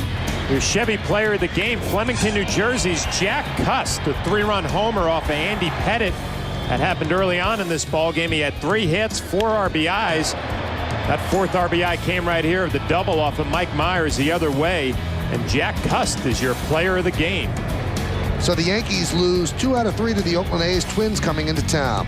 Coming up on the Yes Network, stay tuned for the Nissan New York Yankees postgame show with Nancy Newman and Kimberly Jones, featuring complete game analysis and interviews. The senior producer of the Yes Network in today's game, produced by Kevin Smolin. Directed by John Wilson. Pre- and postgame produced by Bill Bolin.